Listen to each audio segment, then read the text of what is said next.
formed against me shall prosper. Oh, it won't work. No weapon formed against me. Give me that ad lib again. No weapon. One more time. No weapon. One more time. No weapon. Who the fuck y'all hoes? Okay, the facts are back. So who the fuck y'all hoes think it was, bitch, or what time of day it was? Okay. You gotta understand that this is a community-based project. We're not getting any funding from the government. I seen bitches out there talking about, wait till Trump hears about this. Trump can suck my dick. I got to wait till Tuesday, okay? Oh my God. I just need to keep hearing that right there. Hey, you are awesomely awesome. And you're the best. You're the best blessed. Just hell. I can't even sound, you know what to say. Had a vision for 20 in the morning, thinking of my little sister said morning. Struggling with realities, no maladies, holidays ain't the same, everything's changed. No Bowie, no Prince and no Michael, no Andre Crouch and the Disciples, no Walter, Edwin or Deborah Goldie, no Whitney, no George Michael. Toys R Us gone bankrupt. Damn, they guitars hit it went bankrupt. Everything from my childhood's missing, man. Man, I swear it's such a fucked up feeling, man. I'm the man, it's a simple observation. And I'm not sad, but it's not a celebration. I'm just trying to put the pieces back together, man. Everything's falling through my fingers like sand. It seems the tighter that I'm gripping. It seems the more that I am slipping. I feel like I lost everything I love. Where's this alleged agape love? And churches ain't the same. Gospel music just ain't the same. R&B it just ain't the same. But y'all keep telling me it's the same. But I ain't feeling nothing, damn it. And I don't wanna reach up and grab it. Shots fired, get to ducking. Always knew they were up to something. This ain't no future, bring it frontin'. And y'all know you still have it, fool.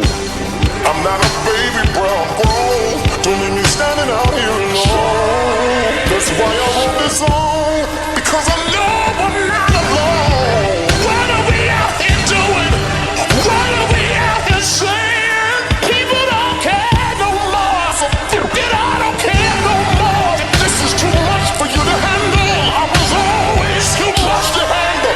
There ain't nothing new about me. You don't want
the team.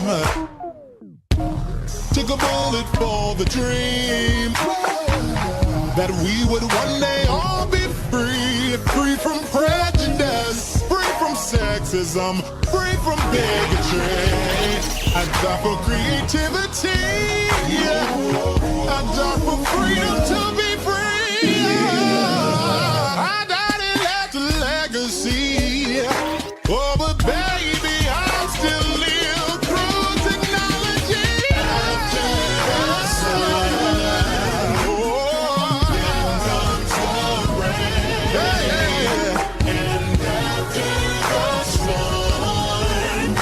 the sun will start shining. What is a pain? And tears of pain. And tears of pain. And a dash of struggle, just be patient. Your destiny will manifest. Yes, falls in the same.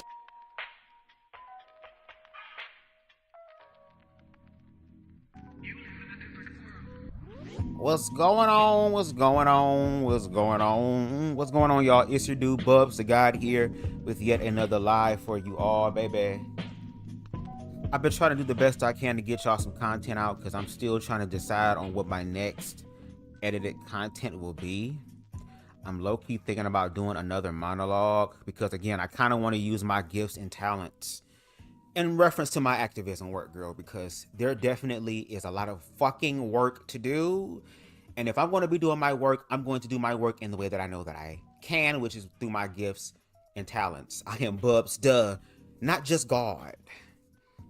I am BubzDa, whatever the fuck else I decide to put after duh. Okay? No shade. So make sure y'all stay tuned for my edited content. I'm really thinking about doing like a video essay on the trans experience, since trans people are the ones who unfortunately are under attack during this current regime, girl.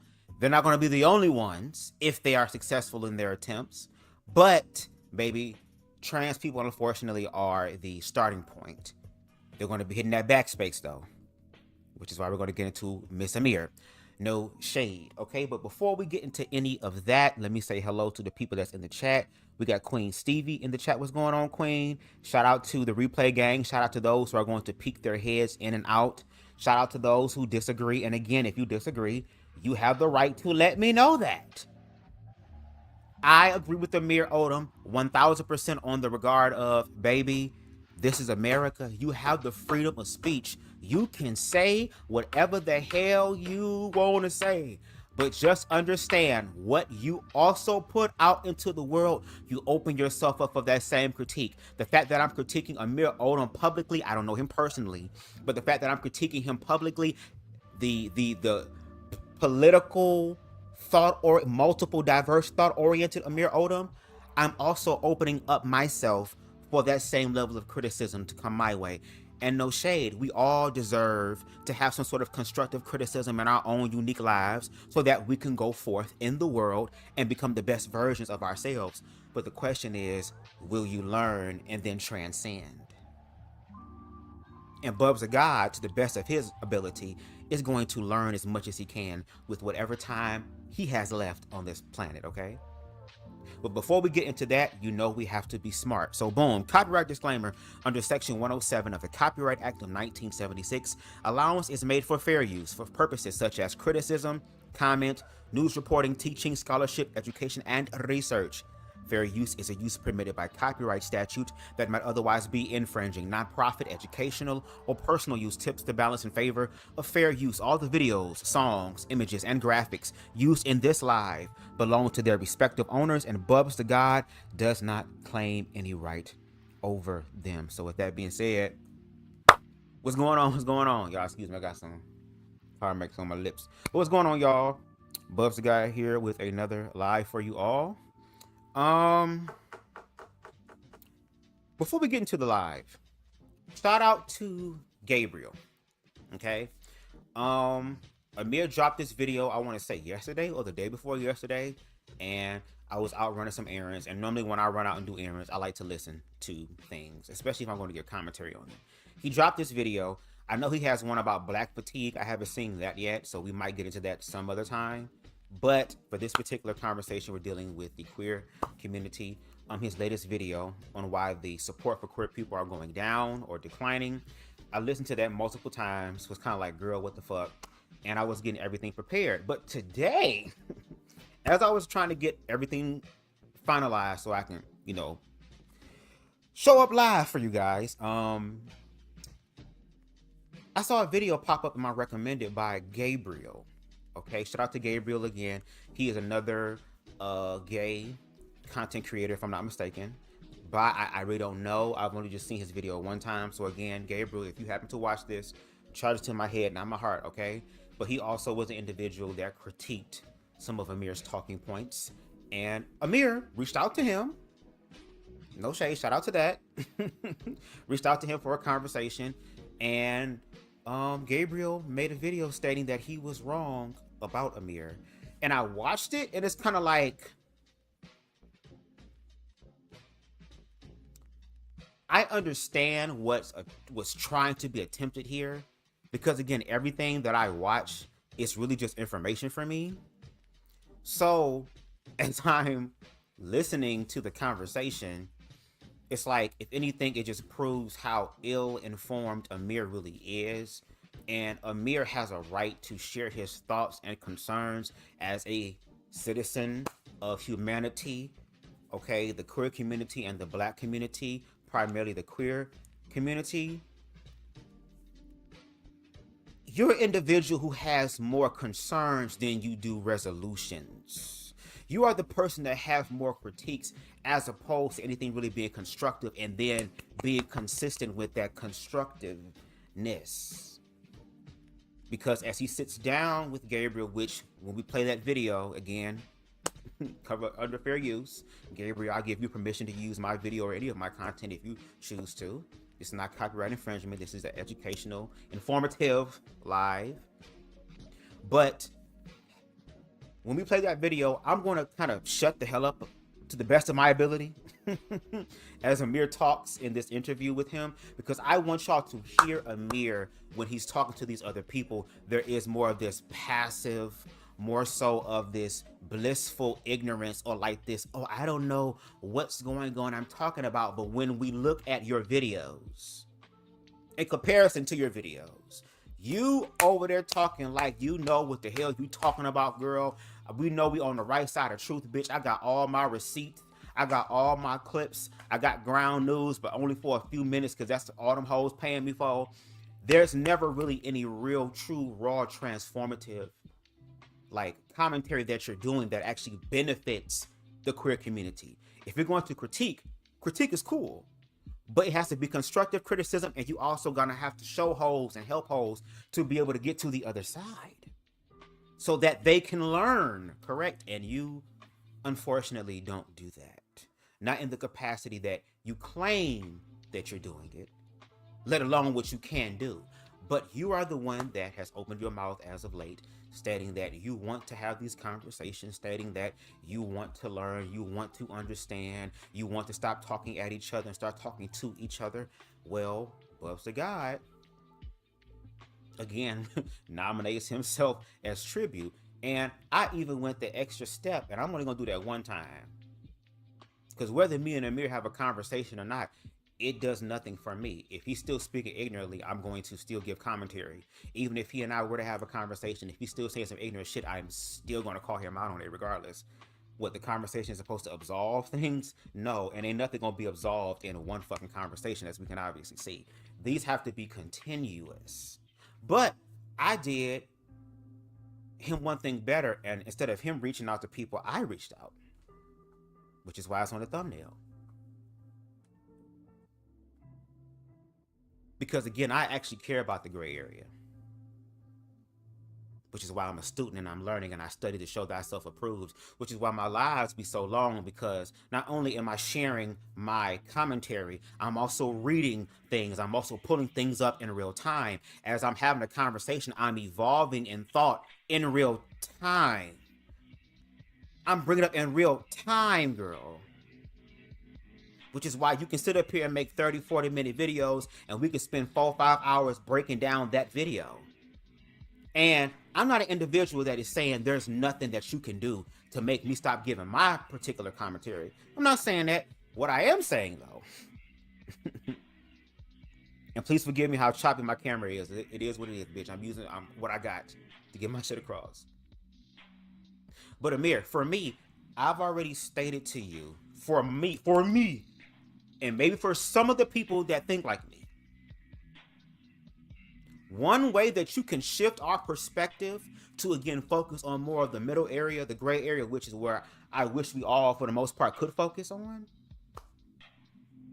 If you're able to, again, show us what a family-friendly pride event looks like that conservatives will slap an A of approval on, and y'all can do it this year still. It don't have to be during Pride Month. It could be completely separate from Pride Month. There's the cultural Pride Month, and then there is the real Pride Month. Y'all can still set that up. Y'all can do it when it gets cold, so that a lot of motherfuckers can't walk around butt bookie ass naked girl in jock straps, showing the flappy ass booty cheeks girl, because it's too cold.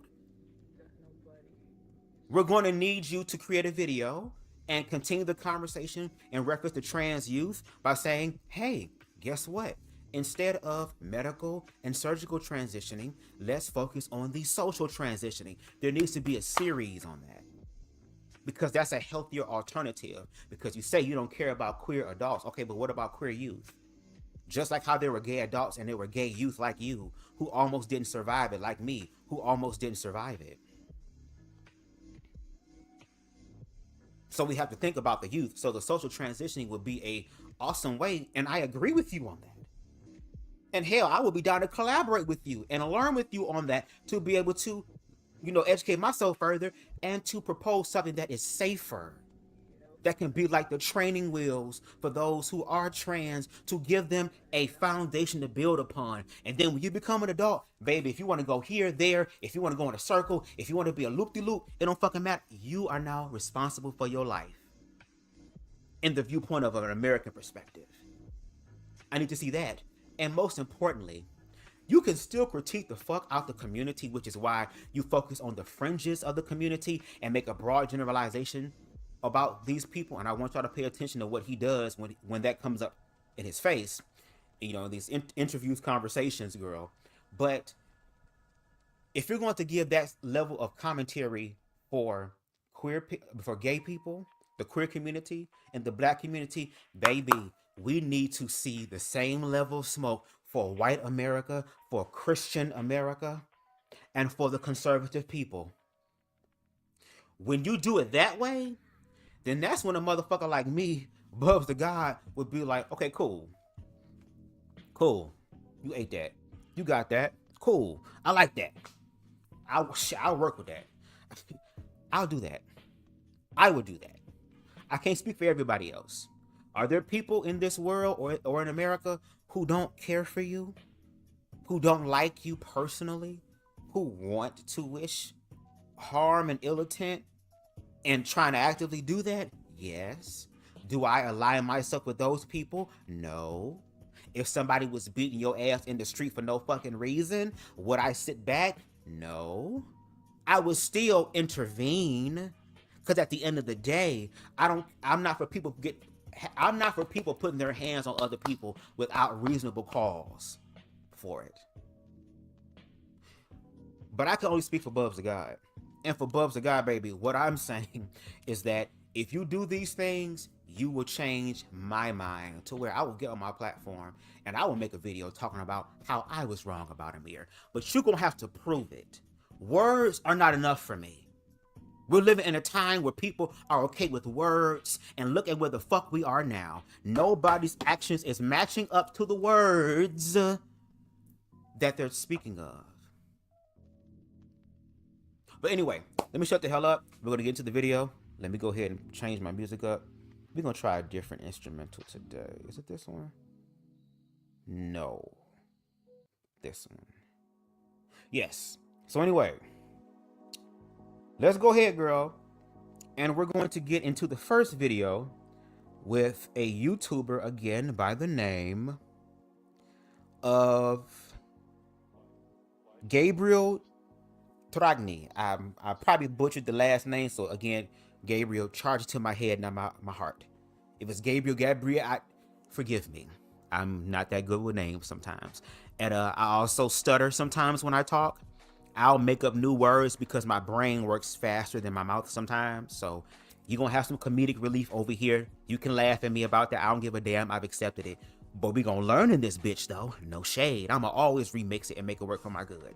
Anyway, let's get into that video. I'm going to try my best not to pause during this video because I want y'all to hear what Amir says, his plights, and then we're going to look at his most recent video about gay people losing support, girl, and we're going to see if he actually practices what it is that he wants other people to do when it comes to him with these conversations.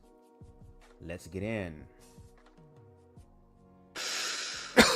You make these the representation of the LGBT. Are you actually stupid? You are rotten from the inside. We don't need people like you in the community. Hey, before we go, just know, I'm always here for you. Just email me. I'll give you my number. After my video on Amir, he reached out to me. So I decided to follow up to ask some questions about his perspectives on the community, what he really thinks is wrong with it, how to improve it, and what he has to say to some former fans of his that feel a little disconnected with his recent content. And safe to say, it was interesting to get to know the person behind the crazy reaction clips. First, I wanted to know why he uses these extreme examples to quote-unquote represent the LGBTQ community, as this was one of my main critiques. Because they are so popular, because they're so big, because they're so mainstream. Even though they may be niche, to the masses, they're not. So when you have someone that popular, like say, for example, a Latina, and then they're getting all the representation for the LGBTQ community on top of wanting to legislate laws to, you know, not misgender them, for transing kids, the whole nine,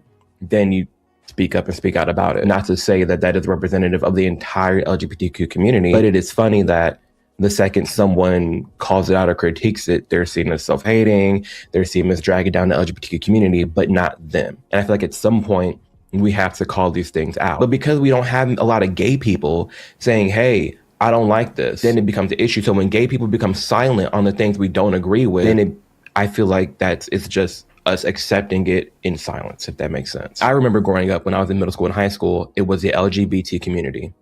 Rainbow flag, that was it. And calling out how much it's changed and how it's different shouldn't make someone self-hating, shouldn't make someone, you know, bad for dragging down their own community when the own community is quite gone. And this was very interesting for me to hear. It felt like he was more...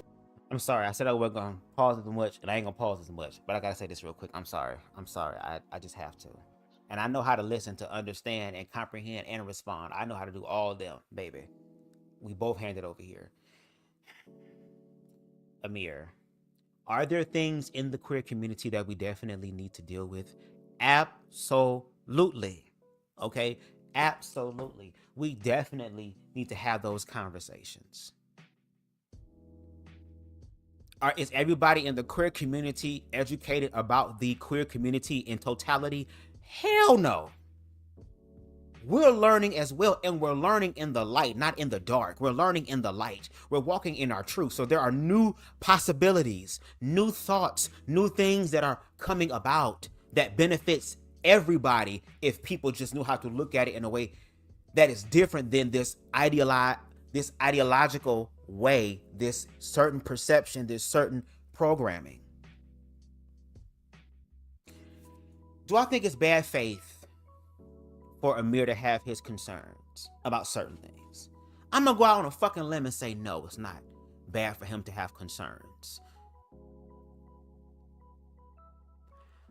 But you don't educate yourself. You don't look things up. You don't show your audience base that, hey, I learned some things. Remember those questions that I had before? I finally was able to talk to somebody who was able to get me to understand, to where it's like, oh, wow, now I have an epiphany. It's never that. You don't use ground news for your entire videos to be like, hey, y'all, I'm gonna show you ground news 101, what to do on how to make sure that your information is being from a objective standpoint and not a biased one, to where on ground news it can tell you which leaning side is this. Is this right leaning, left leaning? Is this political, Republican, Democrat? What is going to show you? You don't use your sponsorships in a way to where people can learn from this. And the fact that you've been doing this for a few years, we would think that you would have amassed information because your subscriber count is growing exponentially. You're almost at 1 million subscribers. When you did your first video that went viral, when you got millions of views in 4 days, you got 30,000 subscribers from that. So these people are coming to you, yes, for different topics, black, queer, whatever the case may be, but they're hopefully coming to be informed about something. You don't get up there and say, I'm ignorantly speaking. You don't get up there and say, well, I don't know that much about y'all, so correct me if I'm wrong. Not all the time. But you speak as if though you understand what's going on. And then when you sit down with actual people, like a Jay, who is going to challenge you, and your talking points like you challenge the queer community. So again, you say people should be allowed to challenge the community from the inside. Cool. That also means you can be challenged too. And we saw that conversation with Jay, and we learned nothing that was producive or conducive for the overall community. But because Amir went to that young black leadership summit during Trump's first presidency, they are very good with PR. They are very good with lights, cameras, action. They're very good with that. Which is why he's going around and saying that now, baby, he wants to use the Turning Point USA thing to where I'm going to go around virtually to different people's platforms to quote unquote have these conversations, and he's asking for them. But I'm sorry, I haven't seen anybody have a conversation in a way that I know that I can have a conversation. And one thing about BubzDaGawd is that BubzDaGawd not only knows how to talk, but BubzDaGawd also knows how to listen, which is why I talk to people every motherfucking day, regardless of the topic, bitch. I'm always talking and I'm flowing. To where sometimes my brain works in overtime to where I'm trying to find ways to slow this motherfucker down sometimes. So at least I'm using this in a way that is productive for all of us. So, Amir, you state that, we're going to see if that's really what you're about. Mourning the loss of a community he once knew and felt part of. I didn't feel like he had any ill intent necessarily. Now obviously a community will change and evolve with time. It definitely became more inclusive to many identities and sexualities. This isn't necessarily a bad thing, and I do agree. Calling out these changes isn't homophobic or transphobic. Well, not directly at least. Even like you. And then on top of that, if you ignorant, then be willing to be educated. It's okay to have concerns, but in order for your concerns to be legitimized, you have to then prove that to be a case overall. And he fails to do that. But then when he receives information that should quell those fears, he doesn't receive that and then try to quell the fears of those who support him, because that's not what he's paid or supported to do. He is paid and supported even from an oblivious mind standpoint, because Amir does admit at times that he is oblivious to certain things, that he is unconsciously adding fuel to the fire, but his nose is blocked up and can't smell the fucking gasoline smell and thinks it's fucking water. Why is this water on fire? Look at a lot of the gay organizations, they're all focused on the TQ+. Right. And that's fine, but also even though we kind of fight the same battles, that doesn't mean I necessarily have anything to do with it. As we've seen gay acceptance rise throughout the 2010s, now it says amongst U.S. adults for LGBTQ+ issues.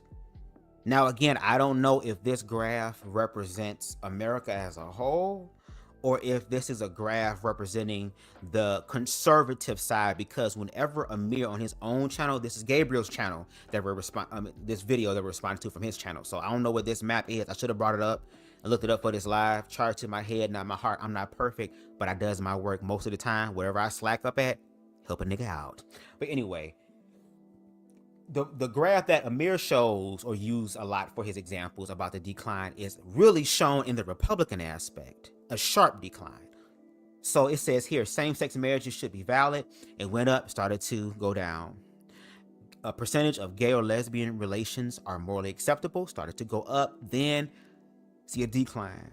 Percent changing one's gender is morally acceptable. That motherfucking shit just was born going down. It's going, are you going down?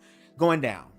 So continue with what you were saying, Amir. Seeing it plummet, I think there's a clear indication of what's making it plummet. So calling that out is what I do. And here's where I needed to dig a little deeper into what he really meant. So, in your opinion, the trans part of the LGBT is making the popularity plummet right now? More so like the queer, the non-binary and all that, but a certain sect of the trans community, yes. There's a growing segment of, with respect, a growing segment of the trans community that is not transing. They're not really changing. They're like they're not trying to be more feminine. Back in the day, it wasn't really an issue. We hear stories of trans women talking about, I've always been fine in bathrooms. I've never had an issue until recently. And it's because recently you got people like normalize the bulge from Dylan Mulvaney and going into bathrooms with the bulge out. When the OG trans girls are like, no, you need to learn how to tuck. You need to learn how to put it back. You need to learn how to like act like a woman. And now we don't see that as much anymore. So I think that's a part of it as well. At this point, I still wasn't fully convinced of his Pause. Now, I want to say this originally.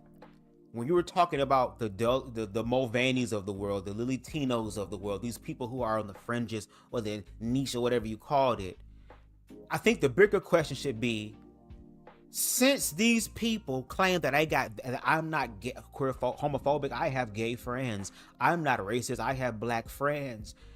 For these people who know these other people, why is it that when it comes down to the trans community or the queer community as a whole, as Amir will admit towards the end, we need to be asking the question, why do these people keep putting a broad generalization on everybody and not just dealing with those individuals? Why is that? That should be the broader question, the bigger question. If these other people are not queerphobic, they're not racist, that would mean that they're educated in ways that would not make them objectively that, correct? Then why aren't they coming through and saying, hey, I learned on Amir Odom's channel from Queer History that he gave us, a damn 10-part series brought to you by PragerU, and I double-checked it, and it all said it was right about this. So now when they have a conversation with queer people, they can bring up queer history that the queer people don't even know. Then you would know, oh wow, Amir really teaching, because even queer people are like, what do you mean, Amir? I never learned this before. But we never get that. That's not going to happen. And I'm sorry, all this, well, this is what I want to do and what I'm trying. Okay, girl, well, no shade. In the court of public opinion, you are seen as like some sort of part of quote unquote government because of how much subscribers you have and the reach and the connections that you have. So in the queer community, baby, you are up there, a higher echelon, if you will, of the gays. So you have more, again, culturally, responsibility to be completely objective, especially if you are stating that what you're doing is to help the community overall. And when the community is trying to tell the politicians or those that I guess quote unquote they champion for, girl, when they're not doing the right thing, you are also supposed to call them out on that. But I guess Amir was able to appease to Gabriel in some capacity, and that's cool. And I know that Amir probably prefer those conversations to where it doesn't get somewhat heated, but baby, the real shit is where the pain is. The real shit is where the vulnerability is, and the political correctness and the respectability politics are not going to save us at all. At all. Amir believes it will. Not save him as an individual, even though I'm still confused on how you as the individual are exempt. How has the Conservative Party or those who support you, how are they able to really identify and acknowledge you as a normal gay, which means that you are completely absolved from the onslaught that the other queer people are going to fucking deal with? Unfortunately, because when you look at history and you see patterns, you can see when we're coming just around the river bend on certain aspects. Let's continue. So I asked what everyone was really thinking about how the way you frame the issues. I think what you're saying is totally coherent and it makes sense, and I would agree with you. But the way you frame the issues makes it seem like they are wholly representative. You don't really try to emphasize enough that these examples are very extreme examples. And I wonder if that is also partly due to the community that you have built, because you are in a more conservative bubble. Yes, but also no. Like, there's a lot of gay people in there. There's a lot of gays, there's a lot of blacks. It really, I have very segmented audiences that watch certain videos, because I do talk about everything. I have people that come to my channel and they only watch my deep dives on generational stuff. I have black people on my channel that only watch my black videos, only my gay videos. Now, it is a huge right-leaning base, yes, but even then, I make videos why some people don't support Trump anymore, why the Epstein thing is fishy. Like, I call out the own base itself. Now, I probably could do better at saying, hey, not everybody's like this, and I try to. No, you could also be better at being consistent of also calling your base out as well if you want us to learn from you.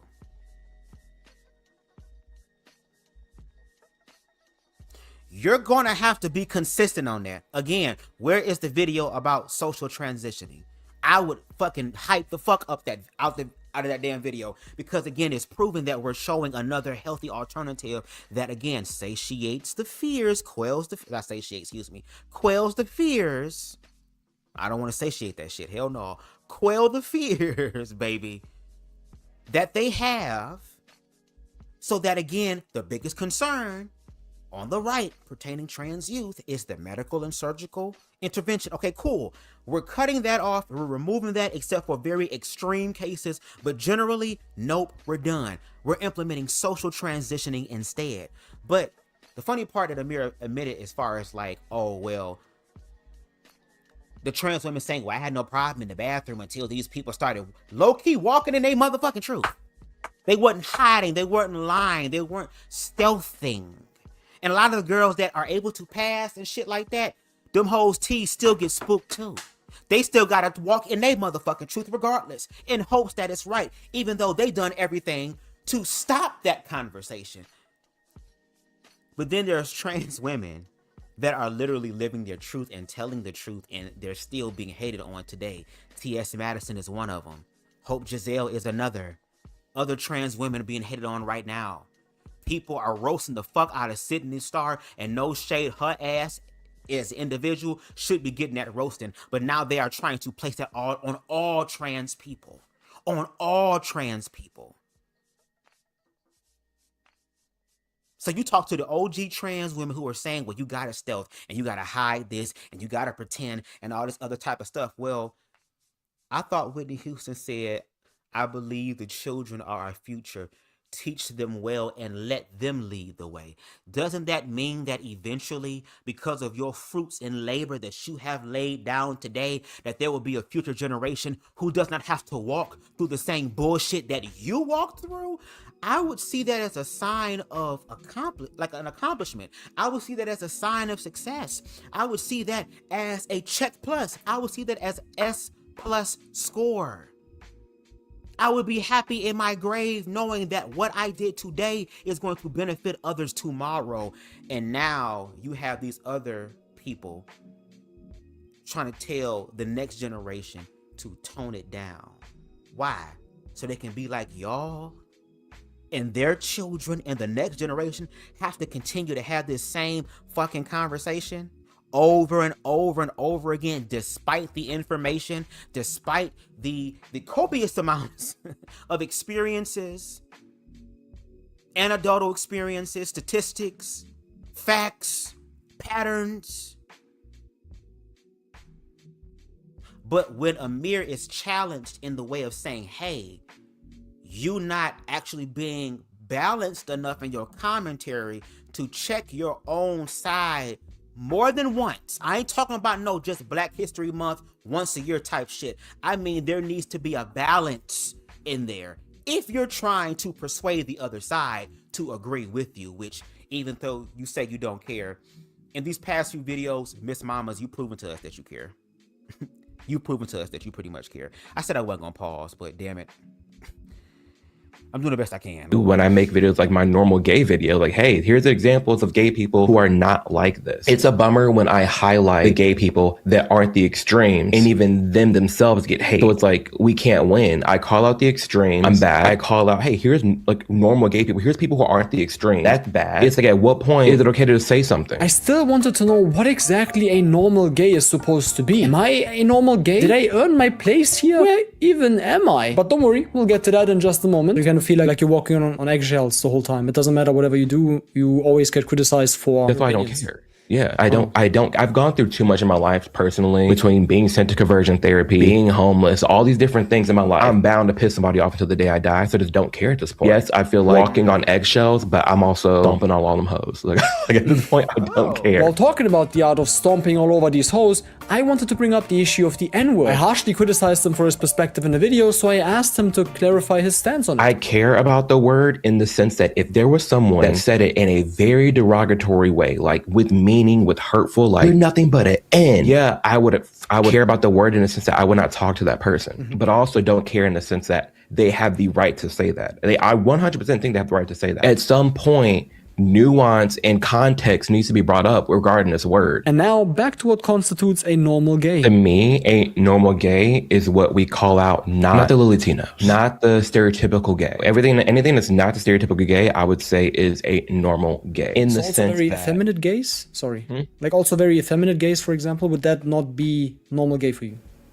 No, because to me, that's so the norm. It's so prevalent and so clearly, quote unquote, gay that to me, it's not normal. It's normal in the gay community, but it's not normal in the world. Not to say that a very feminine gay is wrong. No, do you. Be yourself, that's fine. But there's a large chunk of people out there who have nothing to do with that. But then wouldn't you think that this whole connotation of the super effeminate, stereotypical gay comes from the social, societal expectations that we put onto gay people? I'm not saying hate feminine gays, but it is to say there are normal gays out there that exist. There are gay people who don't like gay clubs. Like, for example, to be gay, you have to follow these stereotypes. And if you don't, you're talking to someone who's a pick-me gay. When in reality, you can just be gay and go about your day. It's just crazy because it's like that's the party of diversity and inclusion, but it's not diverse because you go to any gay club across the world, it's the same copy and paste twins. And I think he makes a valid point here. The community can be very discriminating against their own, accepting only a specific trope of what gay is supposed to look like. And I'm sure many gay men will agree that discrimination is still a big issue within the community, especially when it comes to dating. Please feel free to share your experiences with this. Even though I also called you a pick-me in my YouTube title, it definitely depends on what your actual motive is. Because are you actually trying to reasonably solve an issue of stereotyping within the community, or are you just doing it because you feel like a specific community is rewarding you for opinions that you are posting on the internet? No.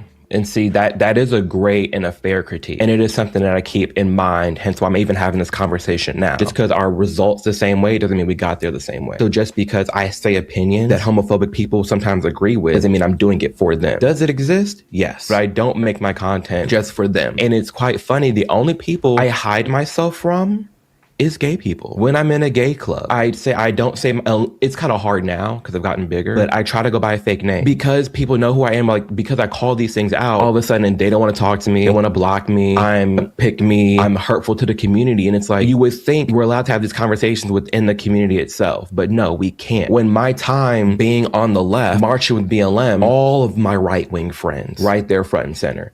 Amir, why are you marching with BLM? Why are you having these conversations? Why do you hate Trump? Why do you love Obama so much? When we're talking, the second I go to the White House, the second I go to my first Trump rally, I have family members I have not talked to since 2018 because of this very reason. I have friends who helped me throughout my time where I wanted to not be on this planet, who don't talk to me anymore because I entertained going to the White House. I want a more inclusive community. I want us to talk more. I want us to challenge each other. Now it's to the point where the second we say one opinion, like, hey, I don't think trans women should be in the WNBA. Oh, you're transphobic. Oh, you're homophobic. Oh, you're a bigot. And it's like, we're making more people homophobic. We're making more people a bigot by just saying they have one opinion and then you're canceling. But do you feel like the whole canceling thing is even still a thing, for lack of a better word? Because in my opinion, I mean, I've seen a really scary and concerning increase in far-right opinions. And I'm pretty sure these are also opinions and ideologies that you would not support yourself, because they inherently would limit our rights as people.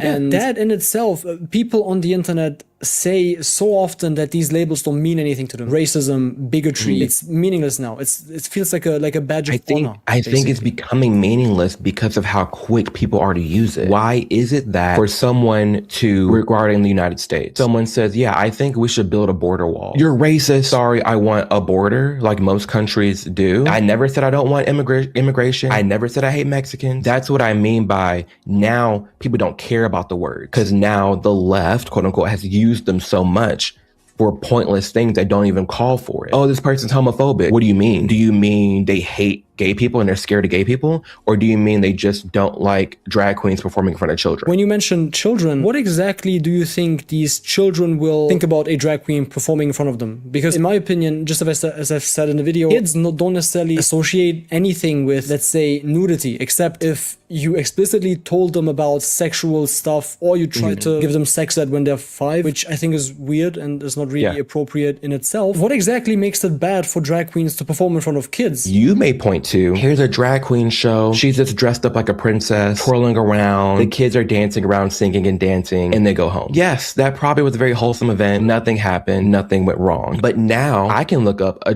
family-friendly drag queen show, and she's literally taking off clothes, taking in ones from minors, and doing the splits and bouncing and twerking around. And it's the bad ones and the wholesome ones that are mixed together because there's no differentiating factor. Well, to be fair, I went to a kind of drag show once, I guess, in my semester abroad in Japan, and they were just singing. So that was my only experience with drag queens. That's fair. But do you personally find issue with a drag queen doing the splits and shaking her fake tits in front of a child? Yeah, I told you that myself. I told you that in the video. I don't condone nudity. I don't condone even the nude protests during Pride. I think that's all I'm saying. We're on the same page. So like that's my main issue. I feel like it's valid to point it out. It's also interesting to understand why these protests happen in the first place. I don't know why drag queens necessarily feel the need to do it in front of children, but I also don't think that it's as dangerous as you make it out to be. Obviously, it can be inappropriate, definitely. And I personally wouldn't do it if I was a drag queen. I would feel weird doing it in front of a kid. But we have to apply the same standard to everything too. If we talk about drag queens doing that stuff being bad, we also have to acknowledge that straight people do the very same things, and that is not seen in the very same negative light. I agree. I think I called it out in one of my videos where, one, I wouldn't want a stripper reading to kids, even though they're not actively stripping at the moment. But there are instances where you come across straight things that are very explicit, and I don't think children should be there. Ultimately, I think it's just bad that we have people bouncing and twerking in front of children. We just shouldn't be doing that. I personally find it a big issue because that is branded as something that represents to you and I. Now, and no shade, who are the ones that are branding that on all of us? That's the question that I would like for him to answer. This branding that is being placed on the quote-unquote fringes of society, who are the ones applying that? Because it's not us applying that to us.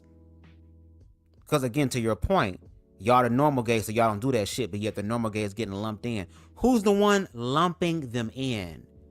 It's not the community that you're critiquing.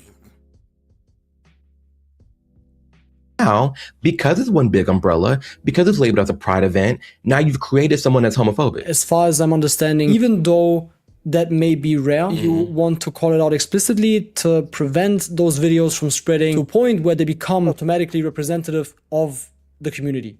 Am I? Yeah. Correct. And I think the same way you apply that logic to gay people that don't agree with very explicit stuff, like you just said, it can also be applied to trans people that similarly don't agree with these very extreme representations. And that is, I think, the most important thing that we can take away from the conversation, that no matter what we call out or how we call it out, we can never make a sweeping generalization about any person in particular. And I think that's important to note, which is also why I think it's very interesting that we're having a conversation, because there's many people in my comments that were saying, hey, I used to watch Amir back in the day, and then he became extreme, or he had a talk with Nick Fuentes, which, you know, I mean, to be fair, we never actually had a conversation. I was reacting to his videos, and he actually said he liked some of mine, but that was it. Okay, that's fine. Well, y'all ain't talk, but y'all niggas know of each other, and y'all liked each other's problematic content. Okay, well, that changes it quite a bit.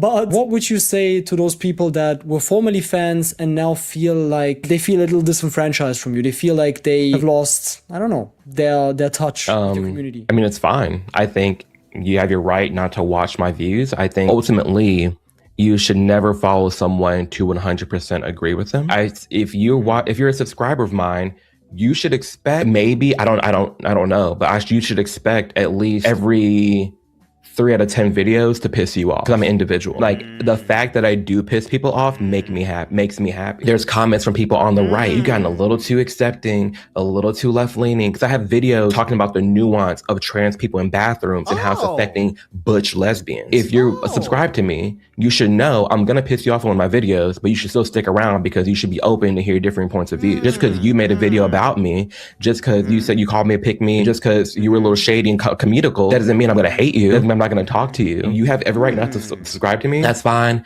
I made you upset. But if anything that shows you, I'm not here to cater to anyone base. I've also done my fair share of pissing off people, I guess. Yeah. The internet is a funny place because the moment you try to show a bit of nuance and you actually acknowledge that some points of the other side can also be valid, suddenly you're betraying your side. You have to be open to talk to people, to understand them. And that's why I'm glad we had the chance to talk. And I don't want to take much more of your time. I just want to get back to the question that I asked that never got answered. What do you think concretely the LGBTQ needs right now? What do you think can make the community better, to make you feel more represented, to maybe get back in the direction that you think is healthy for the community? I think that what the LGBTQ community needs, what would be helpful to increase representation in this community, respect for this community, is for more people who are within the community to have conversation and to have dialogue. I think it is important for many different gay people, like this conversation right now, to talk, to have very respectful conversations. I think that would be extremely helpful. I think it'd be extremely helpful for gay people to not immediately accuse somebody of being something for having one opinion. I think we need more nuance. We need more rational conversation to increase progress. But if we keep going the way we're going right now, where we're not calling things out, and the second someone calls something out, they're exiled from the gay community, it's just gonna keep spiraling out of control. I think what would be really helpful is us having open conversations, being more accepting of different views, and understanding that at the end of the day, like, someone having one opinion does not mean they're self-hating or they hate the whole community. No. Obviously, are there different people out there who have different styles of communicating? For sure. And not everybody's gonna agree with the way that they communicate. But I think a good chunk of us, the majority of us, should be having conversations like this. I'm thankful for your time, and I'm thankful for having this conversation, and I'm always here to just talk. And that is where our conversation ended. We may not agree on everything. Hell, I still strongly agree with many of his opinions. And we certainly have different approaches of bettering our community. But the fact that we were able to civilly discuss our very different perspectives gives me hope. Hope that we truly can improve the community that is so important to us. And this is where I'll end the video. Thank you for watching, and I hope you return for every future upload. I'm a gay. And no shade. I can understand what CTV be kind of saying sometimes, because it'd be like, girl, I can understand that we can have these conversations, but first of all, we need to be consistent with these conversations. This needs to be a group effort all the time. And when you start having these quote unquote conversations that also can have little sprinklings of debate, you need to come with facts. You need to come with facts. Amir definitely has a blind spot when it comes to this commentary. He honestly believes that his commentary is helping more than it is harming. But when you can acknowledge that your talking points also align with people who are bigots, fuck being queerphobic, fuck being transphobic, fuck being racist, as far as not knowing information, these individuals are bigoted. They are willfully ignorant, and they're doing all that they can to fuck your life up. Those people are the ones that are in positions of power right now, who are breaking all type of laws right now, who are doing things that are unconstitutional right now. So much to the point that Amir was over here shaking Trump's hand for a photo op during his first presidency for this nigga now to be politically homeless. So yes, there's going to have to be a conversation about also your transgressions against the queer community. And for you to sit up here and to feel like, oh, well, I'm going to have the safe conversations. Well, because we wasn't having the real conversations and everybody was fucking around, now we about to live a very unsafe reality.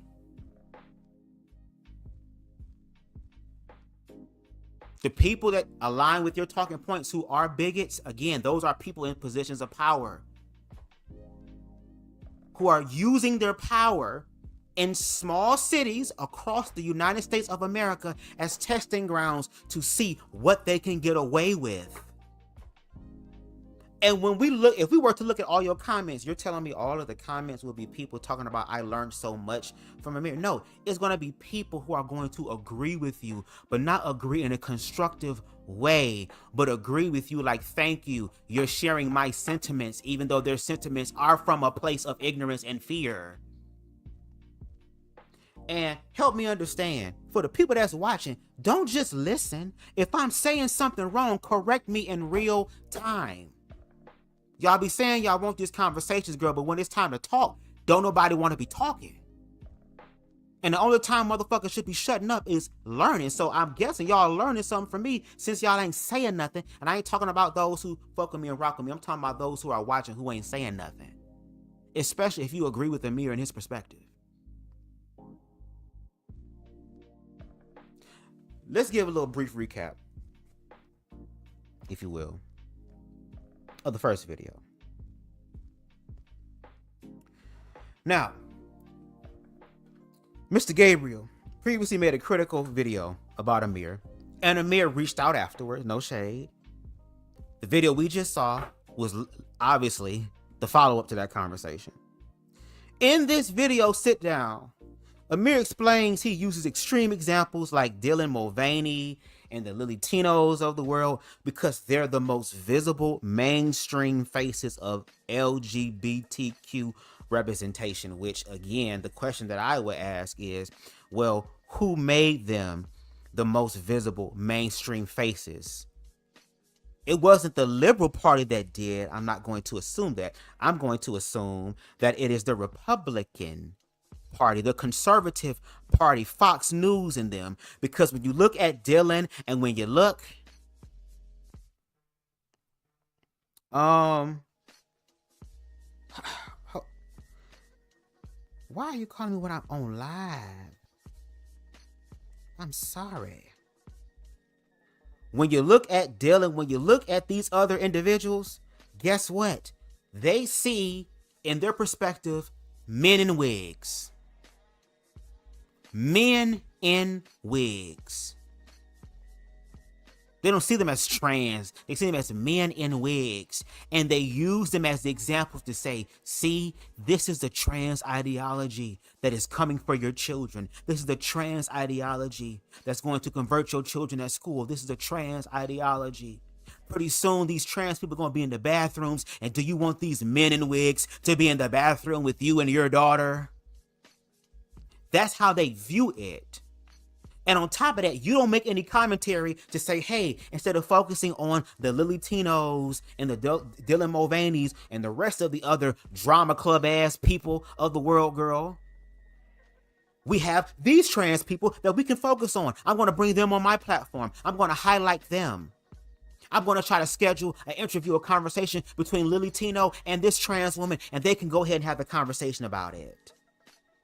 But I'm pretty sure if they were to have a real conversation about it, baby, there will be some nuances in there that, to this person's point, Gabriel said, makes it feel like you have betrayed your own kind. Baby, we are going to have to start learning how to love ourselves and finding what the gray area looks like. Because if we don't, baby, we're going to be caught up in the fucking cycle. And since Amir is talking about he want to be on this Harriet Tubman shit, nigga, I'm just testing the waters to see if that's true. But again, because he used those examples of Dylan Mulvaney, which are the most visible and mainstream faces of the queer community, he feels that gay people that are staying silent on internal disagreements, that equals passive acceptance of things they don't actually like. And that's the thing about liking things. You ain't got to like it. Be glad somebody else is. He frames it as mourning a community that's changed a lot since he was younger and insists calling out change isn't inherently homo or transphobic. Interesting.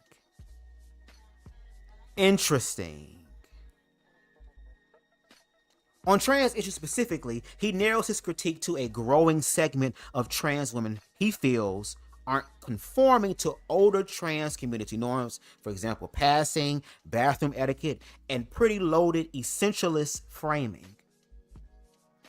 But then Gabriel pushes back that Amir's framing makes extreme examples seem representative rather than just fringe, and questions whether his largely conservative audience shapes that framing. Amir says his audience is more mixed than assumed, but when we look at the comment sections, girl, we get the real tea. Now, on the N-word, Amir says he's personally gonna cut somebody off who's using it hatefully, but he still affirms that they quote-unquote have the right to say it. And no shade, as an American, you have the right to say whatever the hell you want to say. What you then don't have a right to is how the fuck that motherfucker gonna respond to what you say, especially when it come down to that word, and especially if there's a certain group of people who say that word in front of them. They know what will happen to them. They sit up here and have a little debate on what a normal gay is. Amir distinguishes himself from the stereotypical effeminate gay man, while also saying he doesn't think being effeminate is wrong, girl. But Gabriel presses him, pushes back a little bit on whether that stereotype itself is a product of societal expectations rather than something to disown. And no shade, there was societal expectations placed onto gay men to be seen as the feminine, sassy person. But when we do our research, a lot of times they were either the butt of the joke or they were the evil villain. They were never meant to be the star. You good, Aries? They were never meant to be the star. They were meant to be in the background. Never to be the actual star, to be the actual lead character. To have main character energy in their own. They can't even have main character energy in their own life without motherfuckers having a problem.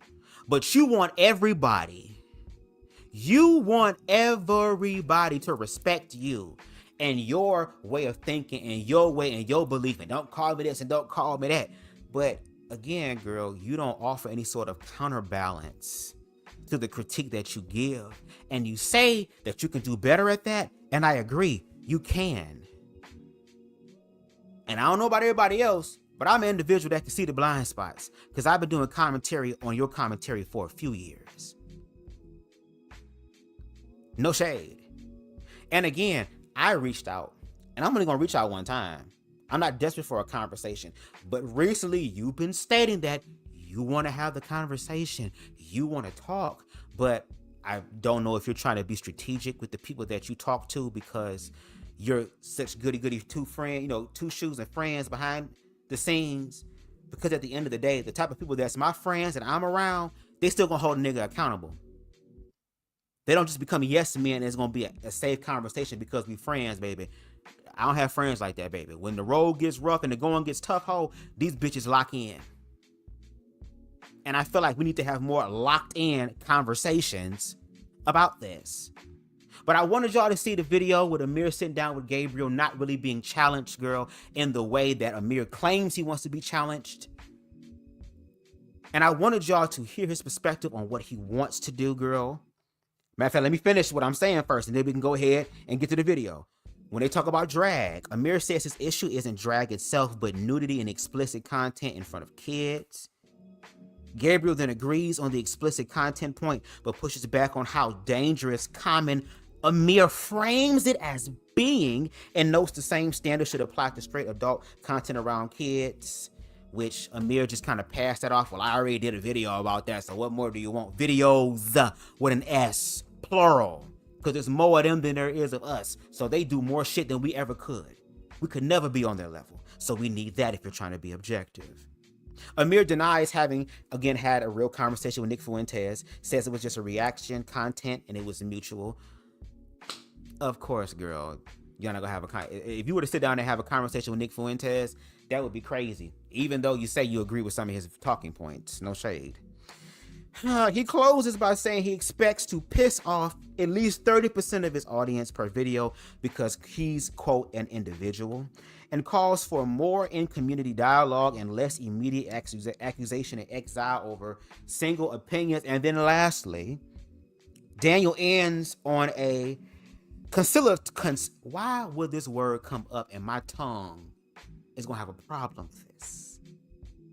Conciliatory note, Lord.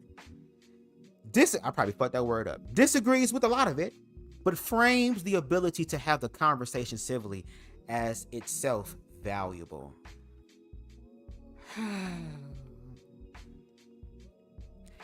Is this respectability politics conversation going to stop bills being enacted in certain cities and states regarding trans people's experiences?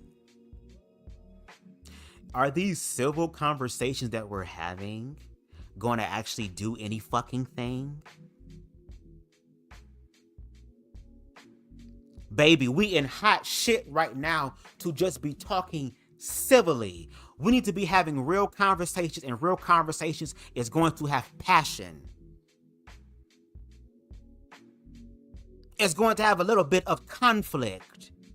But the question is, can we move past it? And we keep trying to avoid having the real conversation. Everybody talk about, I want a conversation. I want the conversation. I want a real conversation. A real conversation. No, you don't. Y'all want debates. If you want a debate, we can have that too. Because it seems like the people are thirsty for debates than they are actual conversations. But I have the ability to do both of those things. When we watched again the video where Jay from Dear Black Gay Men Podcast sitting down with Amir Odom having a conversation about blackness, the one thing that Amir says that he's connected to, and spoke against it, but never offered anything that was tangible or any sort of real solution for the black community, as opposed to just be respectful. The same respectability that worked for Martin Luther King and arrested him, the same respectability of black people being nonviolent to be met with violence. That same thing that didn't happen, fucking let alone, it hasn't even been 100 years yet since then. Anyway, let me change the background music, baby, because now Amir is about ready. He's getting ready to really show you what he's really about. Which one do I want to put on? Let's put this one on. Yeah, okay, there's some Mortal Kombat sounding shit right here. We're going to definitely need that. Now, we heard Amir say he know he going to piss people off. Expect for people to be pissed the hell off. That's a part of his commentary. This is something that he said publicly. So now that and no shade, even with my commentary, I've been holding back. But since I know that you like conversations, and now that we are aware that your conversations are going to piss people off, but you want them to stay for the conversation, okay, we're going to see if the one that is stating that can actually do that and do that for real. Because one thing about BubzDaGawd is that, baby, BubzDaGawd is consistent. Consistent. You're not the first one. You're not gonna be the last one either. And I'm pretty sure as I grow in my stuff, it'll be motherfuckers that's consistent about me. But one thing that I'm gonna always do is control my own narrative, and whatever is being used against me will always be transmuted to work for my good. And I'm gonna show what that looks like in real time. That's what real transformative conversation is. And if I happen to be wrong, it's okay to publicly admit that and then learn to become better, especially if the goal is to do just that. But I guess right now the universe is just putting people out to see who really about their life and who really not.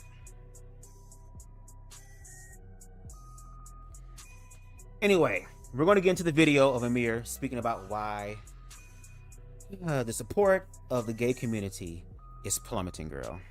Let's get in. A man that's constantly being called homophobic, and you know what? I might as well be. At this point, everything's called a phobic this, phobic that, and no, that's actually not the case. What it is you're just so annoying. The LGBTQ community, the respect for the community is constantly on decline now, and that's exactly what this video will be about, because it's clear as day what is going on. So besides this, what we're going to get through in this video is talk about and hear from a lot of different perspectives on why we're seeing this shift happen, from gay people calling out the community itself, this being considered okay, and so much more. So if you'd like to have an honest and real commentary, be sure to subscribe. Let's just dive right into this video and see what's going on. When did you meet them? Them? I only got one. Well, child, you know, these days, I don't know. I got to know the pronouns before I start talking. We ain't got no damn pronouns up in here. We no. That's, okay, well, him. I got a tallywhacker. That's a he. Okay, well, when... We don't do all that shit. When did you meet I ain't doing all that day, DM, elegy. I don't do all that. Even the gays. There's a growing amount of gay men. This is a famous comedian, Matt Matthews. Now, before we get into his commentary, yes, I know who Matt Matthews is. There's been a few times, especially when my ass was drunk, was like, bitch, no shade. Matt Matthews, and I feel like there are some white gays who do this, to where they try to encompass black energy. Because Matt Matthews is like somewhat black adjacent in reference to how he act and how he talk and everything. It's like he a motherfucking light-skinned nigga punk when he be talking. And he got a little bit of a booty. Because I'm a nigga that's a top. I'm going to look at ass. No shade. But he's also a comedian. Now, can the comedians and motherfuckers from the queer community be ignorant as fuck? Yes. The pronouns. Now, shout out to Candy. Candy gonna always get to the bag, and she actually respects people, girl. She realized that community is better than this bullshit that some of y'all is on, girl. So she's respecting other people's pronouns, girl. But you do have a pronoun, nigga. It's a he. They said, where are they at? Who are you talking about? Your man. Oh, he's not here. Cool. Your man has a pronoun. They ain't gotta be a they or a motherfucking them. When it comes on to Matt Matthews, whatever his name is, I don't really take that shit seriously. He a fucking comedian. And it's like, again, if he was being serious, why is there always these goddamn punks that be sitting here talking about they ain't with this shit, even though the majority of people are going to lump them into that shit anyway? Because Amir gonna spend his time talking about how he's tired, and other gays are getting tired of being lumped into the LGBTQIA plus whatever community, thinking that it's our fault. No, baby, it's dominant society's fucking low vibrational thought processes and ignorance and fear and religion that prevents them from seeing the bigger picture. And you are getting compensated and getting views to be their talking piece, their voice piece, and then you want to get mad at us because we're calling that out. Well, again, call this a blind spot experience. You calling out the blind spot of the queer people? Cool. We're gonna call out your blind spot as well. And no shade, girl, with those glasses, I would expect you to have a peripheral or see way behind the motherfucking things. We got Hitman really what's going on. He say he not a pick me. And again, he ain't gotta be a pick me, just like how to him, trans women, he gonna say it, are nothing but just extremely flamboyant gay men, extremely feminine men. Well, if that's the case, okay, cool. You a pick me. See how two things can be true at the same time? What's going on, Queen Spicy? I don't know if you're gonna be in here long, baby. This might have to be a replay gang live for you, cause I'm kind of gonna go off a little bit, no shade. But anyway, let's continue with Amir's perspective. He's over the shit. He's like, and I don't even know his political views. I don't know his stance. And him saying this shouldn't automatically define his entire worldview, other than he's sticking to common sense. That shit is bad. The LGBTQI element of WWF. Shut the up. Come on now. You gay, you straight, you white, you black, you a boy, you a girl. You got That's a girl. it. Okay.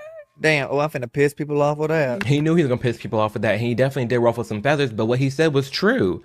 I'm tired. Like, no, everyone's sick and tired of like this growing laundry list of the LGBTQ community, this growing list of people that just aren't making any sense. Not to say they can't exist as they are. Do you? You can do you can exist, but also don't try to mandate that we respect the delusion that is your life. Don't. Oh! Do you see how passive aggressive that is? You can be an adult, do what you want to do, but don't sit up here and try to, put it into law or to try to control it in a way to where we have to affirm your delusions of your life.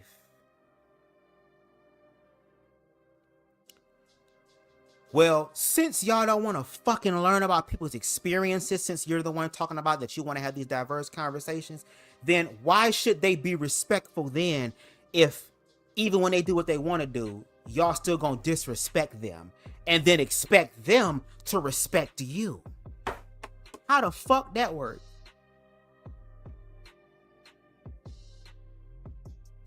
Bitch, you ain't gotta believe that a trans woman is a trans woman, but you gonna motherfucking respect my experience, because if not, I'll cuss your ass the fuck out and won't feel guilty about it.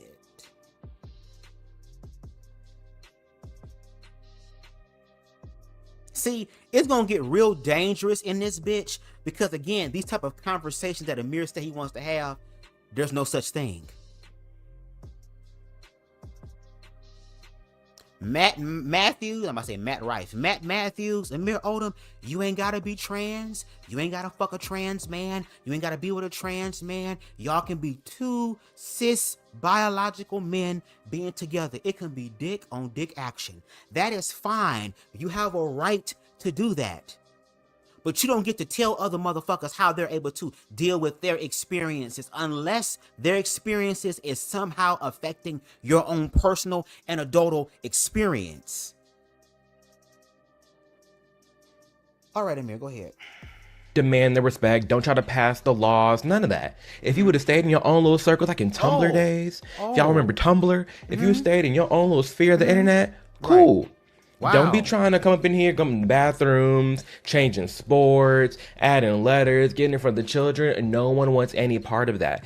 Hold on, first of all, who the fuck made you the goddamn boss and the president of what the fuck is allowed on Earth? You don't own all the reality. We're all going to die one day. And the way this administration, or excuse me, regime is happening, a lot of motherfuckers gonna die fast. And some very painfully and slow. But we're all going to die one day. You don't get to own the experience. You gonna tell these people to go into the corners of society? Why? So some of these other niggas can go in the corner and fuck them in the closet? Because they're a bunch of pussies who are afraid to walk in their damn truth to where they have to try to create laws to conquer these people so they can fuck them in the dark because your ass too pussy to walk in your truth. Well, guess what, bitch nigga? We're going to send all these to your wives and put on your goddamn church website, bitch, for the praise team to sing how great is our God, girl. Very great, because Pastor so-and-so is getting rearranged from the inside out.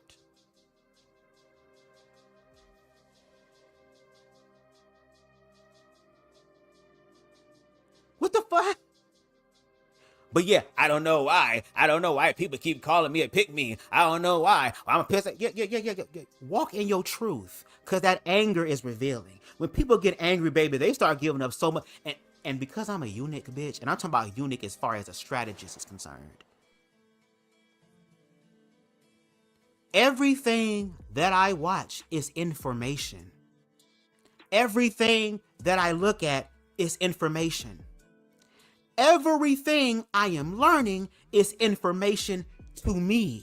So when Amir gets upset like this is where we get the truth from, which is why a day ago, Gabriel released that video where he said that he was wrong about Amir. I would like to know what the hell you was wrong about. What was you wrong about? Because you still said you basically disagree with everything else.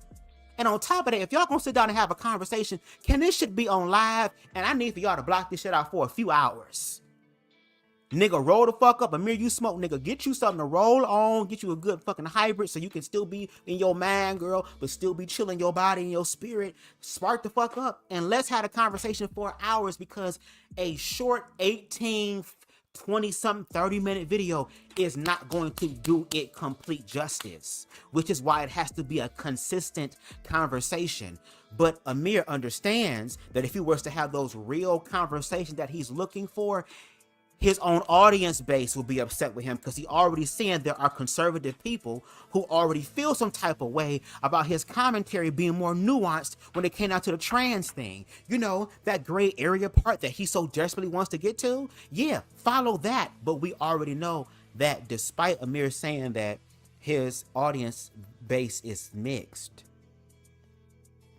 I'm going to assume, and I'll even say ignorantly here, that the majority of those people are conservative, and they also have their own perspectives about queerness that still denies your experience, because there are people that are quote unquote will respect you but still vote your rights away, as if though these people don't have queer friends, queer workers, queer family members. Like, come the fuck on, bro.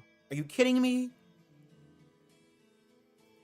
Let's continue. Go ahead. You say what? We need to break it back down to literal common sense. The LGB, you got a penis, a vagina, that's it. It's a very simple cut and dry aspect, and it's something that I don't know why it's such a hard concept for people to grasp. And the second you got somebody, a popular gay man, call it out and say that for what it is. Oh, he's being hateful. Oh, he's like conservative toting and he's like trying to prove something for MAGA people. No.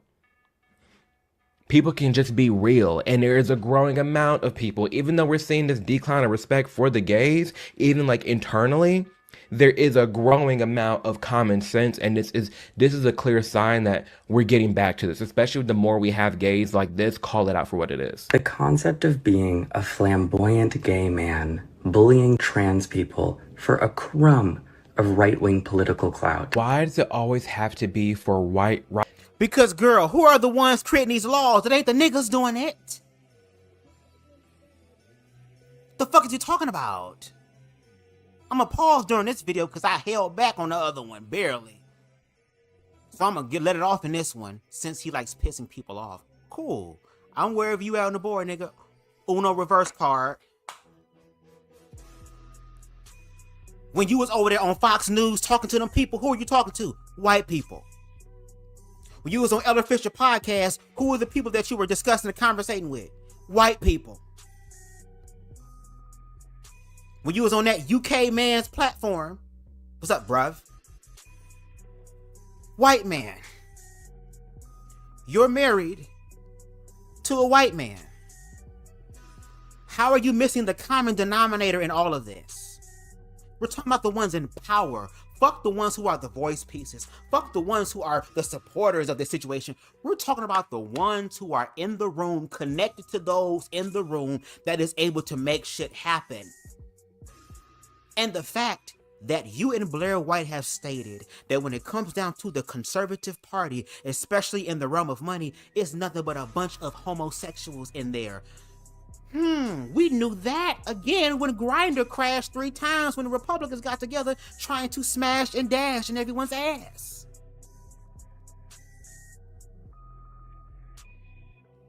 And that's not internalized homophobia.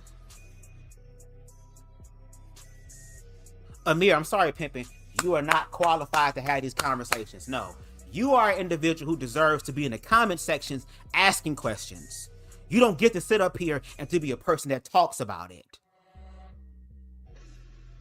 Because, no shade, we can treat this like a whole debate situation. I've taken plenty of debate courses. I got A+ in all of them. I actually have to brush up on my debating tactics and skills because I still have a book for one of my classes that I feel like I need to read since this is the era of debate now.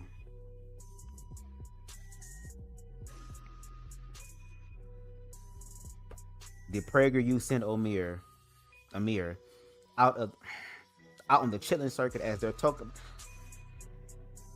We gonna see. Continue.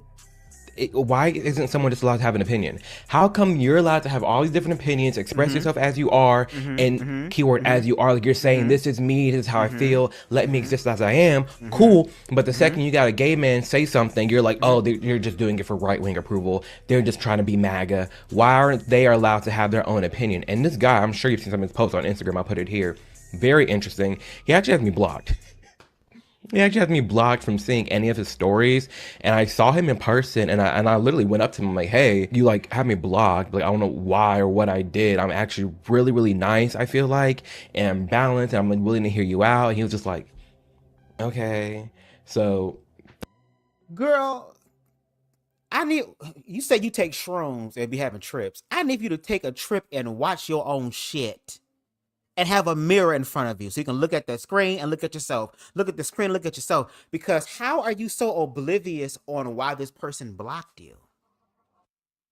You literally speak against their experience as a quote unquote, I guess he's this, I'm assuming here, ignorantly speaking, a femboy.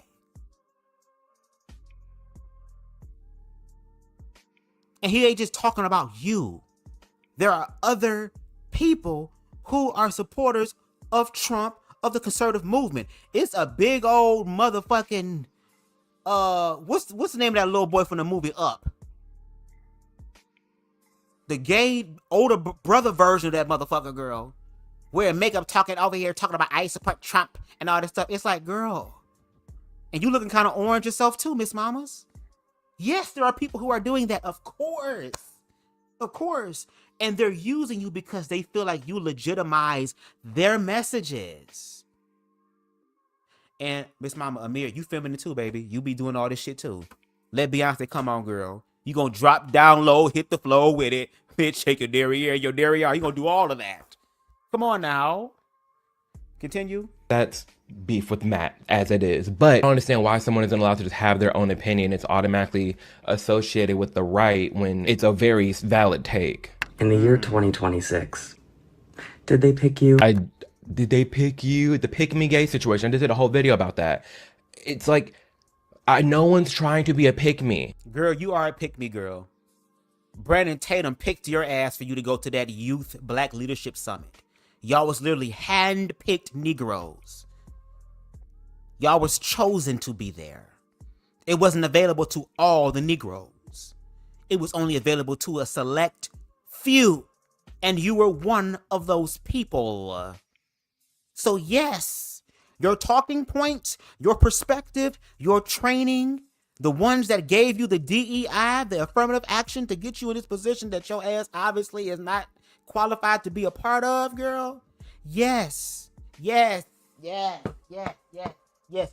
gonna have to deal with this shit because you were literally picked. You were literally chosen. But see, a lot of people wouldn't know that because there aren't a lot of people that are consistent with watching your content about queer and just not recently blackness. More so queerness. I'm the one. I don't know about everybody else. There's probably some, and if so, reach out to me, BubzDaGawd. Let's collab and work. But for my knowledge and for what other people who support me have told me, I'm the only one that's really been this consistent on him. So I remember all types of videos, all type of interviews. I remember, and I show them in real time. I include them in my commentary, which is why my lives be so damn long, because they're chock full of information. Tangents, yes. Rants, yes. But that's what happens when you do it live. That's when you know it's real. Anyway, let's continue. He clearly doesn't care. He clearly doesn't care. That's the opposite of a pick me. He is completely himself. I'm completely myself. I have friends that are completely themselves. Having one opinion, 2, 3, that I'm more on the right wing isn't signifying that I'm trying to like make a right wing base. That's stupid. Why would I put all my eggs in one basket? Why would I try to be like right wing's darling? No. All I can do is just be me to be authentically me, and that's it. And that includes some opinions that are on the right, some that are on the left, and that's okay. It doesn't always have to be a pick me situation or I'm like yearning for someone's approval. Right-wing movement called... Girl, you are yearning to defend why you doing what the fuck you doing, even though there's a part of you that low-key feels guilty about that. Because we've seen your attempts and what it looks like for you to quote-unquote have these conversations in real time. Them before us, look it up, whose explicit goal is overturning gay marriage. And its spokespeople are, wouldn't you know it, the same people who overturned Roe v. Wade and the same people who have led the legal crackdown on trans rights. What does that have to do with Matt Matthews?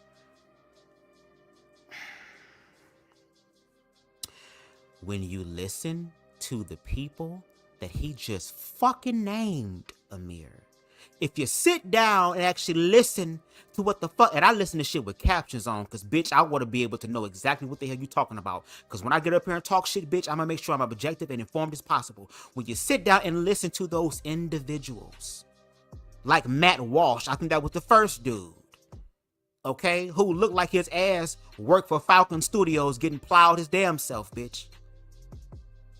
That little Amy white girl, whatever her name is, Allie, whatever her name is.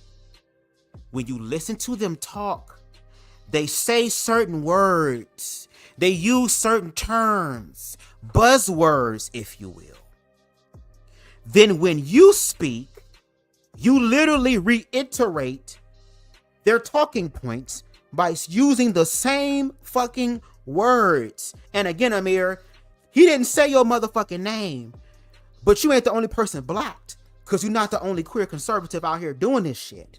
So he was speaking to all of them hoes, and he blocked all of them hoes, which one of the hoes was you, and you're the one that took it personal, and you're trying to understand why that is the case, girl. He literally is explaining to you why he do not fuck with gay conservatives with those talking points, because those same talking points are the same talking points of the people who are trying to get into these political circles, who are trying to get into this capitalistic circles, and to have their ideologies implemented somewhere, some way, somehow into the infrastructure, into legislation. Did you not read Project 2025? You're supposed to be the right-wing, multi-thinking, multi-dimensional perspective ass Negro.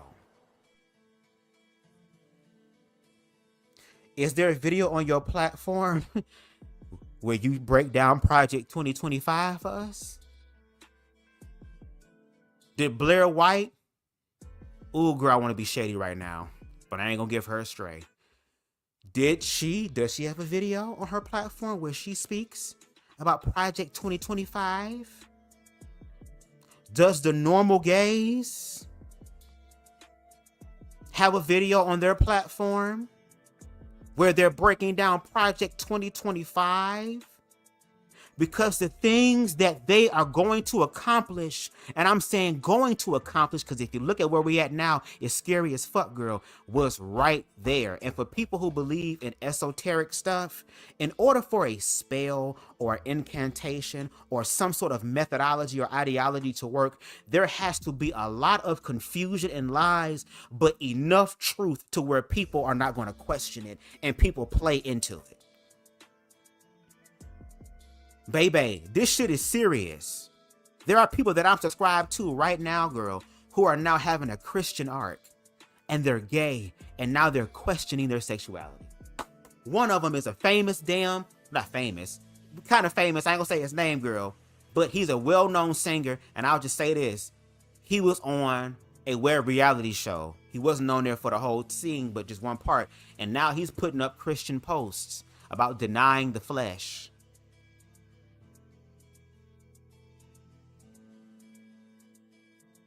And Amir, I know you said in one of your other, I think you said in your Jay interview that you're oblivious sometimes. You can't afford to be oblivious when it comes down, especially when you are the one that people go to when it comes down to queer and black issues. You can't afford to be oblivious, baby. Trump loves the oblivious. Didn't Trump say he also loved the ignorant? And y'all proved him right. Not just once, but twice. And I know Amir said that he's not Republican anymore, or he didn't disclose who he voted for, girl. But we still trying to figure out what the fuck you thought was going to be accomplished the first goddamn time. This nigga got a second time, girl. Second time around. No one is standing for that. No one's applauding that. I will speak out against it. I have in one of my videos talked about that organization, how like I'm against that, all that kind of stuff. What does Matt Matthews, a rational gay comedian, saying, hey, I ain't with this LMG, HGTV, Skittle Squad, Rainbow Mafia community. You're lesbian, you're gay, you're bi, you're male or female, that's it. How does that automatically co-sign him trying to get his rights wiped away? We just explained it. That don't make no damn sense. The goal is to legislate all of our bodies. And it's funny that you think providing a sufficient performance in the role of homosexual court jester will excuse you from that reality. But it won't, though. I mean, getting a few punches in on trans people while we all go down on the ship together might buy you a little bit of time. But you're from Alabama. Do you think Alabama Senator Tommy Tuberville, who recently said that Pride Month categorically does not exist anymore, is going to amend his stance, saying... What I don't understand is how come someone like Matt Matthews, myself, maybe you watching this video right now, can't have the opinion that the LGBTQ community is going too far and that we are seeing a decline in respect for the LGBTQ community because of the crazy nonsense that we're seeing. What you don't understand is that by you quote unquote clocking this inconvenience of the queer community to y'all and y'all not even putting the fucking work to rectify the situation, the people in positions of power who are saying, yeah, keep saying that shit, yeah, we agree with that shit, their intention is to get all of us. That is what you fail to realize. Matt Matthews is an effeminate white gay man who got a little bit of ass. You can tell that motherfucker gang got a motherfucking southern drawl when he talk. Motherfuckers gonna see that shit. Ain't gonna call him gay because of that. But because he's a comedian, he's famous, and got money with certain status levels, girl, we'll tolerate your shit because you got this shit around you protecting you. But what about the everyday, regular schmegler, as you call it, normal gay person, normal trans person, living their life that's affecting them too? And y'all want to blame people who are walking in their truth. Well, it's not my fucking fault that y'all cowards. We supposed to live our life in the closet because y'all don't understand, because y'all scared. Well, that seems like a personal problem. That ain't got shit to do with us. And until you can explain how the queer community at large is effectively harming or being a hindrance to the community, besides the community being ignorant as fuck and not realizing that pronouns are a part of English and grammar, girl. Or it just seemed like a bunch of ignorant motherfuckers, girl, who too afraid to acknowledge what's really going on and want to distract themselves from the destruction by blaming the trans people and shit, because that's the lie that y'all was sold on during this second run for President Trump. Weren't there motherfucking ads being played and campaigns and shit being put up about trans people? Hello? Wasn't the big situation that they were talking about was trans people? Bitch, according to y'all, with Trump and shit like that, this shit should be cleared the fuck up. And they're going to clear it up. But they're going to clear it up in the way that they're going to clear it up. That is going to gag all of us, including Amir. How come we aren't allowed to make that opinion, and that automatically associates us with the right? It's like you're pushing an either or concept. You're pushing a black and white concept. You're pushing either you're with everything the LGBTQ is for, or you're against everything the LGBTQ is for. Why isn't there any nuance in these conversations? Why isn't anyone just being real and authentic about it? Because at the same time you're saying, oh, well, I'm sure you're against this governor that doesn't want your rights to be married. Yeah, I am against that. But I'm also against, trans minors. But how come me saying I'm against trans minors, you pushed me over there? You said because there is no healthy representation of what a trans minor looks like for the conservative Republican Party. At large, they don't want that shit at all, pimpin'. Because when you actually listen to those content creators, because I listen, this is what they explicitly say. If you want to be able to listen to those type of commentaries in a digestible way, I would suggest that you follow a content creator entitled Belief It or Not. Belief It or Not. Excellent breakdown about white Christian nationalism, the conservative party, following the money, the motives, all these things that Amir is not going to do at all, girl. At all. And we need more than opinions. Is your opinions actually helping the community? No. Your opinion is bringing forth more enemies whenever you step outside the damn house. It seems like you need to have an inner conversation on why every time I go out the house, girl, I'm the one that got to look over my damn shoulder. Not you living the life of the trans people in this country before it actually hits them. Not the boomerang actually coming back at you energetically before the trans women, the trans people, the queer people have to deal with it. And what that white femboy is talking about is saying for you to be a gay man who is feminine, talking about trans women and demonizing them, when Amir states that trans women ain't nothing but a bunch of very extremely flamboyant, effeminate men. So basically what that motherfucker is saying, how dare you be a feminine man, using Amir's logic along with the white femboy's logic, girl. How dare you sit up here and demonize them for being feminine while you're feminine too, Miss Mamas. You feminine. Even when you try to bring your voice down to talk low, it don't even sound natural. If you go to Amir's Instagram, he has these photo dumps. And on one of them, I should have screenshotted for this live. There literally is y'all remember the show Arthur? And I say, hey, Arthur is my shit. I love Arthur.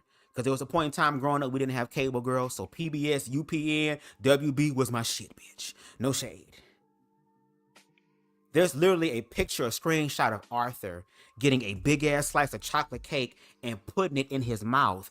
And Amir has that same picture of a childhood show, Arthur, about a young boy eating cake. And then on the cake, he put the label cock on it. Basically talking about the way I eat the cock is like how Arthur eats this chocolate cake. Now, the funny part is that the cock that he's talking of, the funny part is that the cake that Arthur was eating was chocolate, but the cock going into Amir's mouth is not. That's the very interesting part. But again, do you see how you just sexualize a children's show? Even though you were the child that grew up during that time? How that show was not just for you, it was for the youth. Arthur never had a motherfucking Adult Swim version.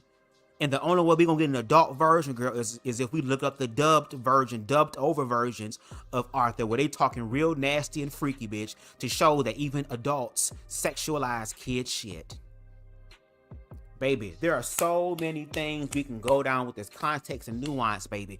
But we know that Amir does not have the capacity for it. Because when he was talking with Jay, he was, and even gonna say it here, oh my God, well, I feel drained. Mama, go train some more. Go train some more. Go train some more, Miss. You're not ready, Miss Mama. Go train some more. Go back. Do a few more laps. You're not ready, Miss Mamas. You're not qualified to have these conversations. Girl. I'm trying to be right-wing appealing. I'm trying to be a MAGA person, when in actuality, I'm not. Like, you're not helping anyone have actual conversations. You're just pinning people to different sides, and then that's it. When in reality, just because I'm a gay man, just because you're gay, lesbian, bi, whatever it may be, like that, why is it that because I'm gay, I'm automatically supposed to and expected to co-sign every single little thing that the LGBTQ community does? And ain't nobody saying you gotta co-sign every fucking thing the community does. But if you're gonna sit up here and not co-sign it, you gotta come through with concrete fact. And the only concrete fact you have is the Dylan Mulvaney's and the Lily Tinos and saying trans people get these people. Well, can we also prove that these people are actually abusing the women in the bathroom? No, they're not. Are they actually abusing children in the bathroom? No, they're not. Where they're taking pictures in the women's restroom? Okay, then let's make a rule. No pictures in the women's restroom. I don't give a fuck if you're a bi woman or not. We're not taking pictures in the restroom. We're not doing anything of the sort. Baby, we can do TikTok challenges and shit. They have Disney adult night, adult things, girl. And y'all too busy trying to police these people who are not following these rules like Blair White did as far as me getting the surgery and everything. Yeah, but according to society, you still gonna be what you was born as. So it's funny that Amir doesn't want to sit up here and says, hey, well, do whatever you want to do. I don't care. But to sit up here and legislate me supporting your delusion, I'm not going to do that. Okay, then. So are you going to call Blair White by the pronoun that the Republican Party, the one that is black and white, the one that is saying man and woman only, the one that is saying gay and straight only, or bi only, not even that, gay and straight only, the one that is saying this or that only? And you feel some type of way about diverse thought when your diverse thought that you're supporting, girl, that you're aligning with, is very much binary. And then when you have moments when the little Amir outside of you is screaming for Miss Trunchables, choking for Miss Honey to get Matilda and King Magnus to come get this fat bitch off of the door, girl, your side or those who support you are saying you're being a little too liberal right now. Well, this is what the gray area looks like. I know it was hard to leave the left, but now you had to leave the right. And now that you have experienced both of those parties firsthand, we need to learn and understand, what did you learn from this? Since you've had the best of both worlds, no Hannah Montana, best of both worlds, what have you learned? What is some valuable information now that you are being pushed by the universe, God, source consciousness to be in the middle, especially since you're claiming this publicly? We want to see what you've learned. We want to learn from Amir. We need Amir to give us LGBT history lessons, girl. We need Amir to work with Blair White and the other normal gays and the whole funnel thing, because y'all close to the Republicans, the faggots with the money. We need y'all to go close to them, and we need to see a family-friendly pride event. We need to have part 1, part 2, part 10, bitch, of social transitioning. Why it's better than medical or surgical. Like, we need for y'all to start producing, guess what, y'all? The motherfucking reality that you want to see from us. Y'all actually got the connections. Y'all actually got the power. Y'all actually got the reach. Y'all actually got the connections. Use them and show us what it looks like. Because until then, this is what you're going to receive. I don't. I'm a right-wing pundit. No, it doesn't have to be that way, and it's frustrating when people like this pin that on others. Like, of course I'm against it. Of course I want my rights to be married. Of course I recognize that I'm gay. Of course I recognize that there are some extremely homophobic people that may resonate with some of the things I may be saying. That doesn't mean I agree with them and I'm giving them a voice. No. So it's like, just because. Okay, so in those moments where y'all both agree on that, and you know that they are queerphobic, or you know that they're transphobic, or you know that they're racist, that would be the time for you to say, hold on, now that I got you open, now that we're in this space of understanding and there's a bridge being established here because we agree with each other now I have a question. Being from the other side, since I'm trying to help these other hoes who are in BLM and who are in the queer community culturally, since I'm also trying to be the Temu version of Harriet Tubman in this bitch, I need to ask you questions so that I can go over to them and persuade them to join us, because you're the one claiming to be walking in truth. So with that being said, let's talk about racism for a minute. Let's talk about queerphobia for a minute. Why do you, and then you can go into the questions to have them explain themselves. But again, when the topic comes for Amir to like really press the gas on that, it's just a little bit. No, if it's pedal to the metal for the queer people, it's gotta be pedal to the metal for the other side as well. Then and only then will the commentary be objective. Because we agree on this one little thing doesn't mean I'm co-signing every single thing that they're doing. No, we're allowed to have disagreements. We're allowed to have conversations, and it's so frustrating when you say you're an activist, you say you're all for this, kumbaya, equality, let's have conversations, but then you're not. That's why gay marriage has lost 11 points in support. More people are annoyed. They're like, we're all cool with however people want to live their lives. Most people are, but they're like, why is my bank gay? When did my bank come out as gay? People are annoyed. It's the little frou-frou shit. Like, again, back in the day, I'm not going back in time to like the 80s, the 90s, the early 2000s. I'm not going to sit here and say that seeing a gay flag back then or seeing a gay logo back then didn't mean anything. No, it did. Again, we just got the rights to be married maybe a decade ago. So like, I do see the original meaning and need for pride parades and need for the logos and all that. I do, but we're at a time now where we don't need that, and it's becoming a bit excessive and annoying. The gay community trying to push every little thing that they're for onto every single body out there. Gays call it out, gays feel this way. It is annoying. And for the longest of time, I can't stress this enough, we were seeing respect. We were seeing people be fine with gay marriage in the gay community increasing in the 2010s. We were. And then TikTok happened, all the trans shit, the children, the drag queens, all that started going on. Boom. Just tanking. So we can't sit here and act like we weren't on a progress. You can't sit here and act like things weren't progressing. They were. And now we see the decline, and it's because a lot of the shit's stupid. A lot of the things that the LGBTQ community is for and pushing is driving people up a wall. It's annoying, it's tiring, and no one wants to be a part of it. No one wants to represent it. Gay people don't feel represented by it. The corporations are doing the most. It's like, it's clear as day why the support for the gay community is declining. It is. Especially when we add in things like the Matt Max is a comedian saying the simple opinion of like, hey, lesbian, gay, bi, penis, vagina, like that's it. You're calling him transphobic, you're calling him homophobic. I get called homophobic all the time, transphobic, so be it. So it's like you're throwing the word around so much, shit, I guess we are. Like Tim gets called homophobic. At what point are we gonna come back to earth? You the same person who, when Jay asks you, when do trans people just get to be a person and just be the same thing that you claim you are, your response is, I don't know. So why the fuck are you talking?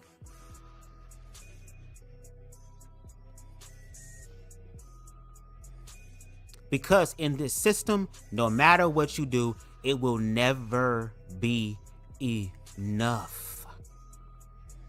There are trans people who literally want to live their lives. There are trans people right now who still are afraid to live in their truth because we see what y'all do to the ones who do. And at this damn point, you know what? If I had it my way, okay, cool. We take all the gay shit down, girl, but we also taking our gay money, bitch. Figure it out. Figure it out. Now, I kind of want to touch on something real quick. Well, actually, no, I'll wait until later because there comes a point where they talk about the whole gay versus queer situation. But you, girl. So, Amir, basically what you're saying is that it's safe for gay people now. Gay people are safe. We are good. We are cool. There's no need for representation because we've already done the work. We've already fought for what we wanted. We got what we wanted. We're doing the most. We're doing extra.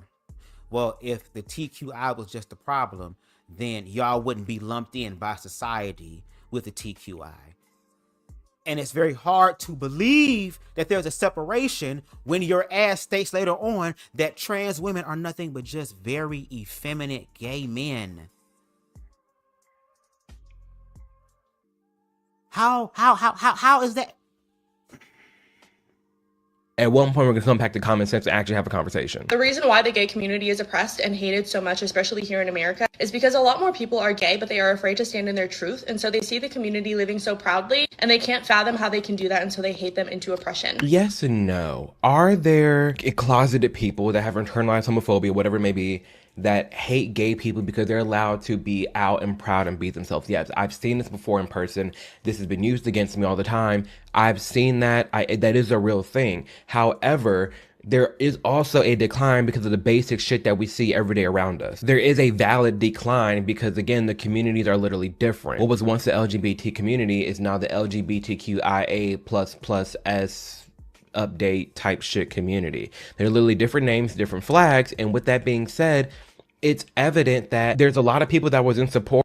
Y'all hoes can sit up here and download the latest update for your fucking iPhone and buy a new iPhone every fucking year just for you to be able to learn this shit. But y'all got a problem with fucking acronyms and basic definitions of people's experiences. Talking about updates. A lot of y'all hoes wouldn't be where y'all are without updates. The fuck? Of the LGBT community, and there's a lot of people that are not in support of the LGBTQIA+, the list goes on. And those people should be represented because those are the allies we should be paying attention to. There is an importance to highlight, hey, why was there support for the LGBT community and now we're not seeing that support anymore? Let's talk to those people, right? Let's get to the crux of the conversation. If there are people that are constantly around gay people, they have gay family members, they're fine with it, why is their respect gone down? Let's hear from them exactly. Let's look inside the community. Why are gay people speaking out more than ever about the LGBTQ community? Why are gay people being kicked out the community? Why are they being called pick-me's? We should be paying attention and having more conversations about what's actually going on in this community that's leading to its downfall. But you couldn't even show us in the most extreme, extravagant, crazy, radical pride event, girl. You had to find a couple outside of the event to be able to have them affirm what it is that you believe. And then when you were in that crazy, radical pride event and festival, why didn't we see the majority of shit that you were talking about? You said you were going to travel and go to other pride events. What happened to those videos? You got to do more than these fucking Long Street piss po ass attempts. That'd be the problem. So you're doing it more. You're the real DEI. Well, I'm just going to do a little bit. Okay, here y'all go. That's enough. No. You're going to have to turn your nigga shit on and work like a slave when it comes down to providing this shit. You're going to have to slave and toil when it comes down to the educational aspect. Because all you're doing right now is just reacting from your emotions and your emotions only. Well, I can have my own opinion. Well, I can have my own opinion. I can have my own opinion. Yeah, but your opinion is trying to be stated fact over someone else's fucking life. And it's a ignorant, uneducated opinion at that. You can have a right to your own opinion, but you don't get to validate your opinion over me and my life experience because of the lack of knowledge that you have. Girl, what is going on? I'm gonna let it rock and I'm gonna be right back and grab something. Can't keep saying, oh, they're just trying to appease conservative people. They're just trying to appease MAGA people. Oh, it's because they have internalized homophobia and they're just depressed and they're down and out. No, it's not always that case. Sometimes the answer is right in front of you. Sometimes it's clear as day. When you understand spirituality and spiritual psychology, you understand that we only judge things outside of us that we secretly judge ourselves for. And so in order for someone to sit in an energy of homophobia, they must be gay inside of them. Because why do you hate something so much that has nothing to do with you unless it has everything to do with you? Because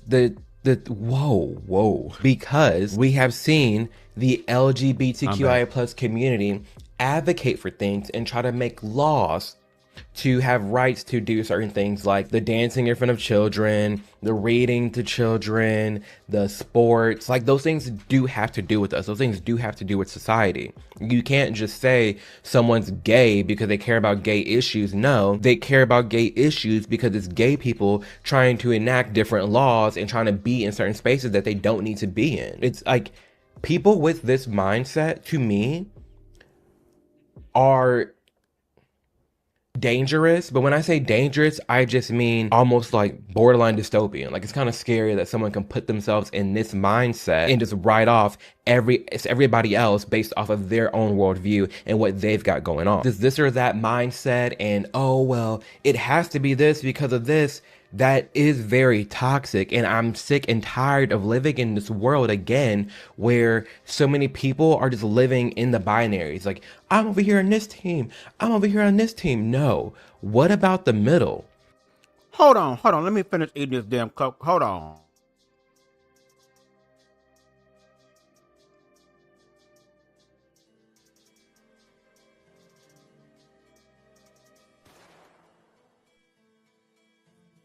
Girl, how you gonna sit here on one end and talk about, oh, well, the gays and the trans, well, y'all can't be in these spaces. Just stay over there in your little corner. Just stay over there, just like in the Tumblr days. Just stay over there.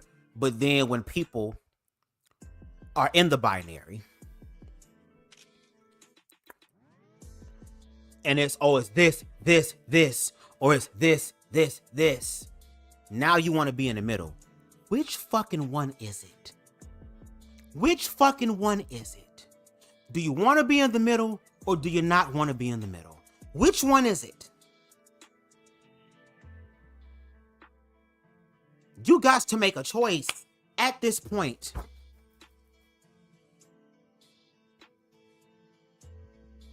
There's a part of me that wants to play into the delusion with you as far as you just ignorant and oblivious. But there's also a part of me that's kind of like, hold on, nigga. I feel like you know that we know that you know that your ass is playing everybody in their damn face with this shit.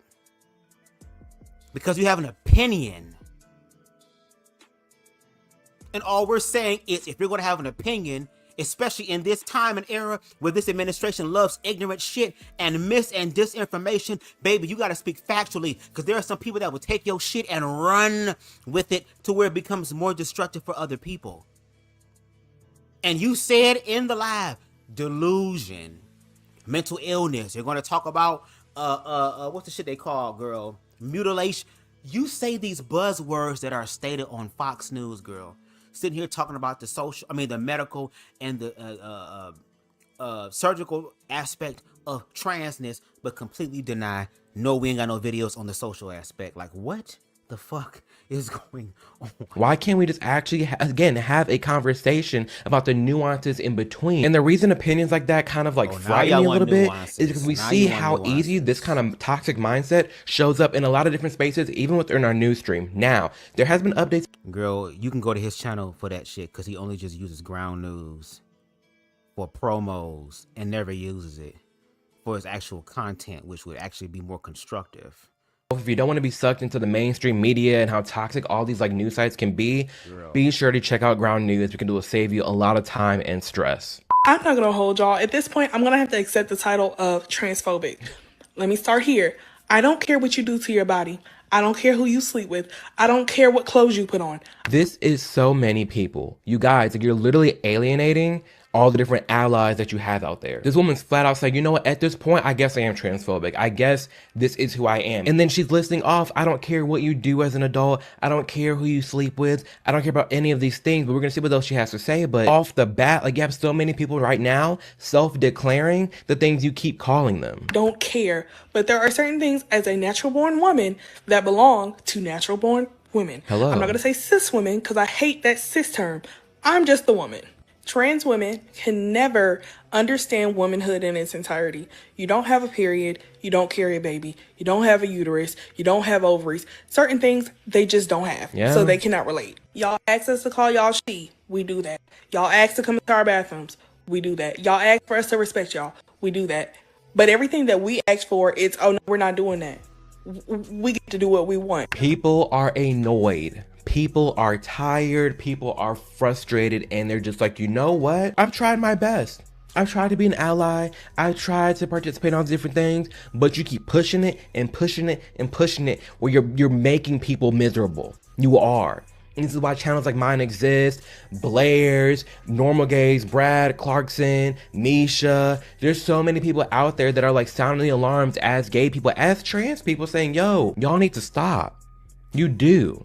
And I say this, we say all of this not because we're trying to appease to the right, but because we want our rights. Hello? I don't want everybody looking at the entire gay community as crazy. I don't want people lumping me up into all the nonsense that there is. No. I'm like, so again, ask the question, why? Who are the ones lumping you in? Who are the ones lumping you in? Who are the ones? Those are the ones you need to address. You keep missing the actual point. You want these people to change so that everybody else can look at you differently. Well, it seems like they have to do their work to actually judge a person by the content of their character and not just what the fuck they look like, correct? So you have to prove that. Now, let's get into this real quick. We said it before, we're going to say it again. Trans women are not females. Females are the only sex organically, naturally, are the only ones that can give birth. Just like a female dog can give birth, a female cow can give birth, a female horse, a female duck, can give birth because it has a uterus. Only females are going to have their menstrual cycle, which is the shedding of the uterus. Only females are going to go through menopause. The men all pause. Only females will experience these things. But from the concept that is the social construct of man and woman, which is placed on every single one of us before we're even born. Once our sex is discovered, there is already a plan, there is already a path set for you. If you are a male, you're going to have the blue colored room or the masculine colored room. You're going to play with the masculine toys, dress masculine. You're going to play football, basketball, G.I. Joes, Max Steel, all these other type of... If you are a female, you are going to have a pink room or a feminine room. You're going to wear dresses. You're going to wear headbands and the cute little booty shoes. You are going to be a princess. We're going to get you a cooking set. We're going to get you Barbie. We're going to get you all these things. This is called the social construct, which is why even for a biological woman, if a biological woman is over a certain age and she's not married yet, and she doesn't have children, then she is seen as a defected woman. There are females right now who are unable to carry a child. So because they are barren or there's some sort of medical issue that prevents them from actually having children. So by these definitions, they're not even a real woman. We're not talking about female, we're talking about woman, right? But then when we use that example, well, y'all sit here trying to turn somebody else stuff. We ain't talking about her. No, you have to be talking about her if the logic is consistent, because you're stating what makes a real woman is a woman can give birth, and Miss Mamas, who is a bio female, cannot give birth. So how does that happen? See what happens when you use people's own logic against them?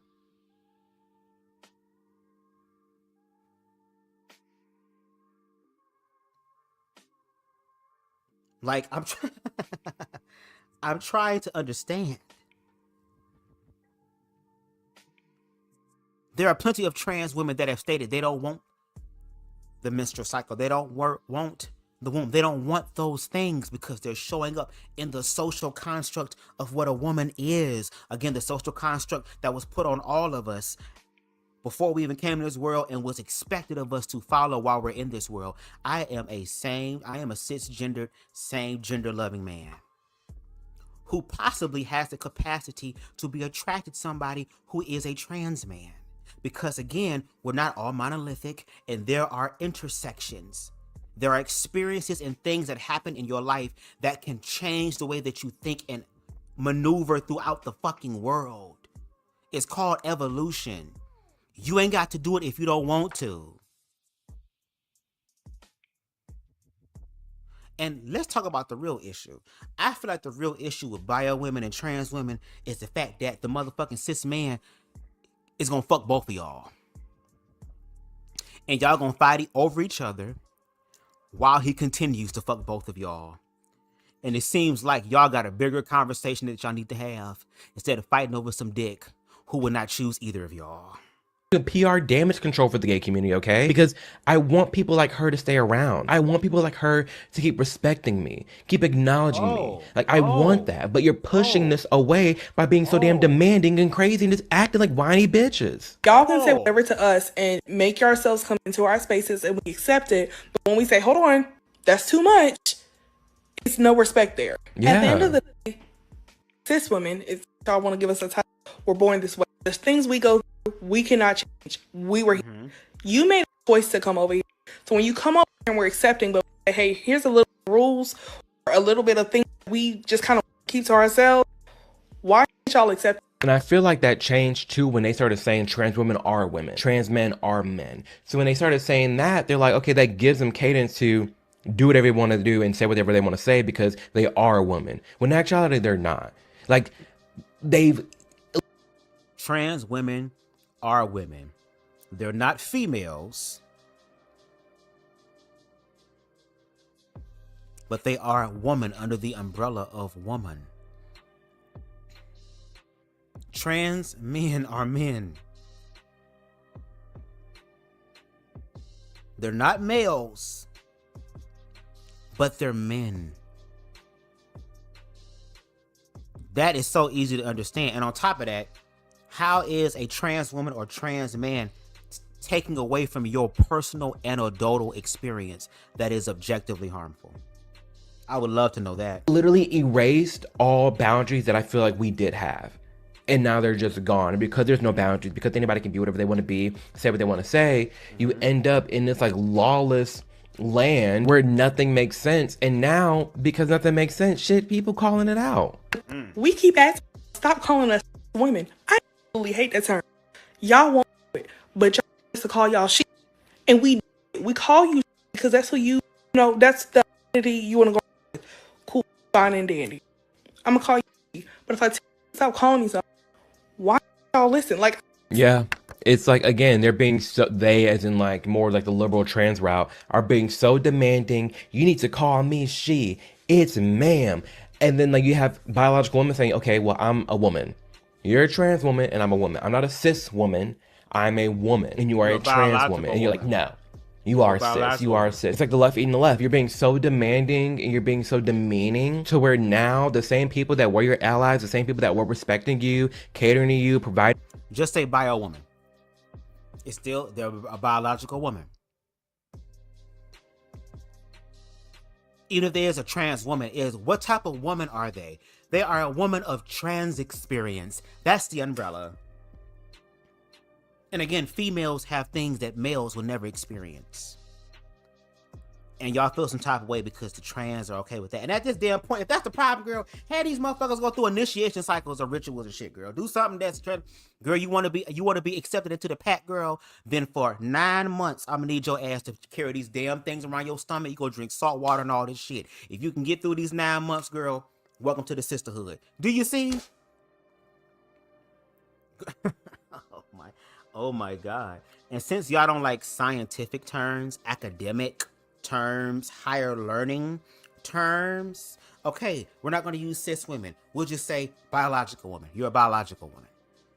Or I can just say you're a female, but I don't think they would like that type of terminology either, because even using the word female because I'm a man can be seen through the viewpoint and lens of patriarchy, even though I am a gay man. So I don't mind trying to find universal terms where everybody can still get their point across. That's why when you talk to people, you ask them, what is their definitions? What do you mean by this? So we can try to find a level of understanding. But yes, Amir is being demeaning. He's being demeaning. And again, this is the person who said he wanted to have that talk. You, they are kicking you to the curb because you're doing the absolute most. And I think that's exactly what Dave Chappelle is getting to in his little skit, talking about all the LGB in the car, and then the T and the Q come in, and it's like, oh shit, now you done dragging us down, because they are. What is a woman? Being a woman is a spectrum. I think there's trans women that exist. There are cis women that exist. There are femmes that exist. Pause. First off, this is Blossom, crazy trans woman.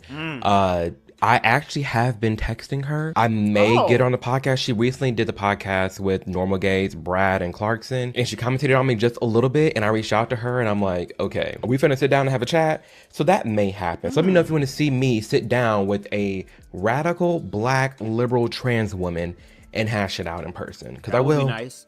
I will have her on.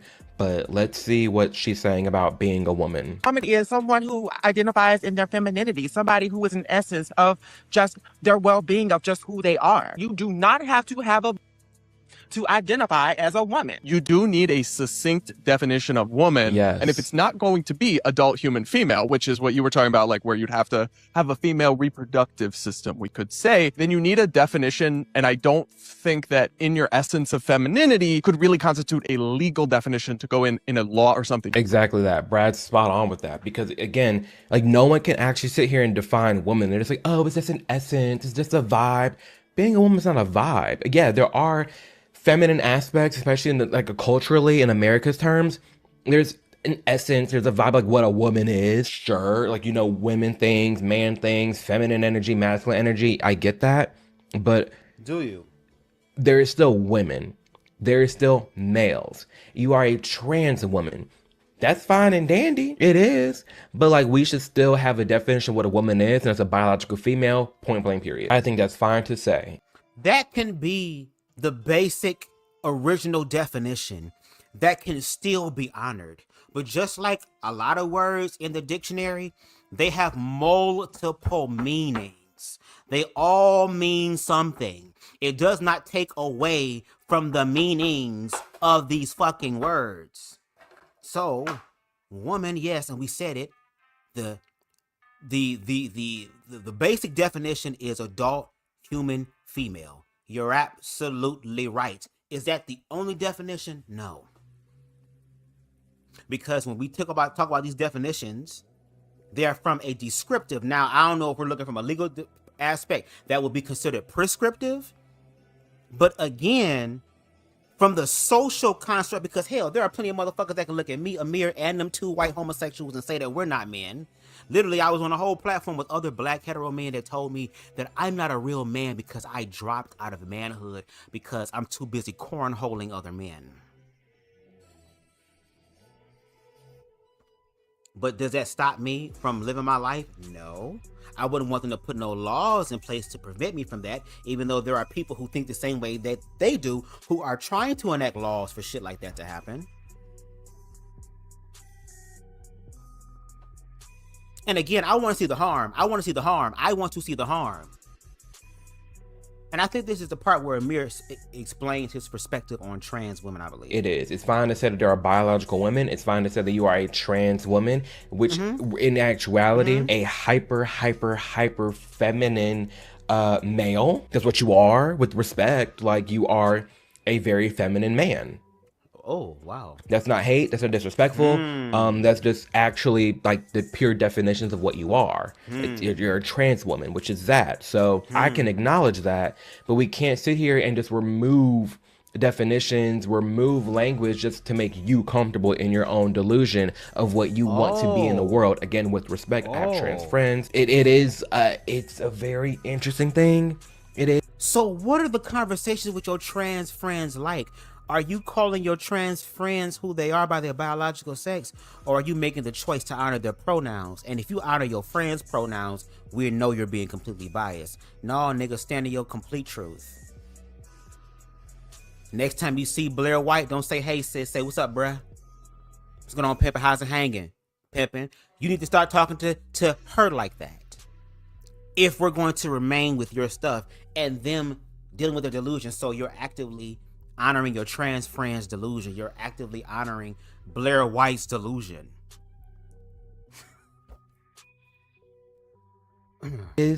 And again, we're in a society where you can exist as you are, you can be who you want to be, but the second you're trying to start mandating things, the second you want to push this on children, that's when you have people speaking up. It is, and it's not okay. It's not good. And this Blossom person does have a lot of different opinions. They have a lot of opinions that I disagree with, but I will say, as crazy as this person seems online, they are very funny to text and talk to. So I don't know. Let me know in the comments below if you want me to coordinate that actual sit-down conversation, because I will do that, and I will press them with a lot of different questions. It'll probably like, I don't know, maybe like 2-3 hour conversation to really get to the crux of who this person is and why they believe what they believe. But yeah, I mean, I will credit this person to like almost a lot of the downfall of the LGBTQ community. Wow. Again, I don't mean like for that to come off as hateful or like bigoted, but that's just what I feel like. I really do feel that as vocal as some of these radical trans people have become, the queer people, the they, thems, the non-binaries, that's what's frustrating a lot of just like regular people out there that were once our allies. They're just like, you know what, F it. I want nothing to do with the LGBTQ community because this is the nonsense that's like paraded underneath that umbrella. And we should be able to rein it back a little bit and say, hey, if we're all gonna live on this planet together, at least in the United States, there needs to be some type of boundaries on all fronts. Straight people, gay people, whatever it may be, right? I'm down to have the conversation, but at the end of the day, it needs to be a conversation. So how does a trans woman show up then in who she is? Which I think Jay asked you the same question about 6 months ago. You did not have an answer for it. How do you expect okay, so I would like to know, how would y'all expect trans women to show up? How are they supposed to show up? What are they looking like? What are they operating as? Whatever the case may be. Because even if they are quote unquote passing, even if they are motherfucking got the SRS, even if they do assimilate to what the society calls for a woman to look like, even though the concept of the idea of woman is not even a woman's idea, it is a man's idea of a woman, a perception of a woman, which why a lot of women, both trans and biological, follow these footsteps and these flow parts and paths to be able to look a certain way so that they can appeal to men. Even if trans women were to get all the things done that, according to Amir, he's learned from OG trans women, as far as being stealthy and just being to where, quote unquote, they don't know, isn't there going to be a time where you have to, quote unquote, tell the truth? So there are some people who are saying, well, if I do all these things to assimilate, to show up in the way that people believe that a woman should show up, and I end up meeting someone and we start having conversations to where it starts getting real, I then have to tell my tea about what my tea is, of them being trans. And you're telling me, Amir, that America is so safe, yet still empathic and have some sort of soft spot for trans people to where they just want them to walk in their truth and to tell the truth, and you expect these trans people to feel safe when people like you are using words like delusion, being too much, mutilating, all these other things, but yet you got trans friends. Who the fuck are the trans friends? Can we talk to the trans friends? Can you bring the trans friends on your shit? Can we have a conversation? Can we see you having a conversation with them so that we can learn? Because the next time that Amir and Blair, or Amir and a trans woman that he respects and that he's cool with shows up and they having a mutual conversation, you better not use their preferred pronouns. Fuck respect, right? It's truth over respect, right?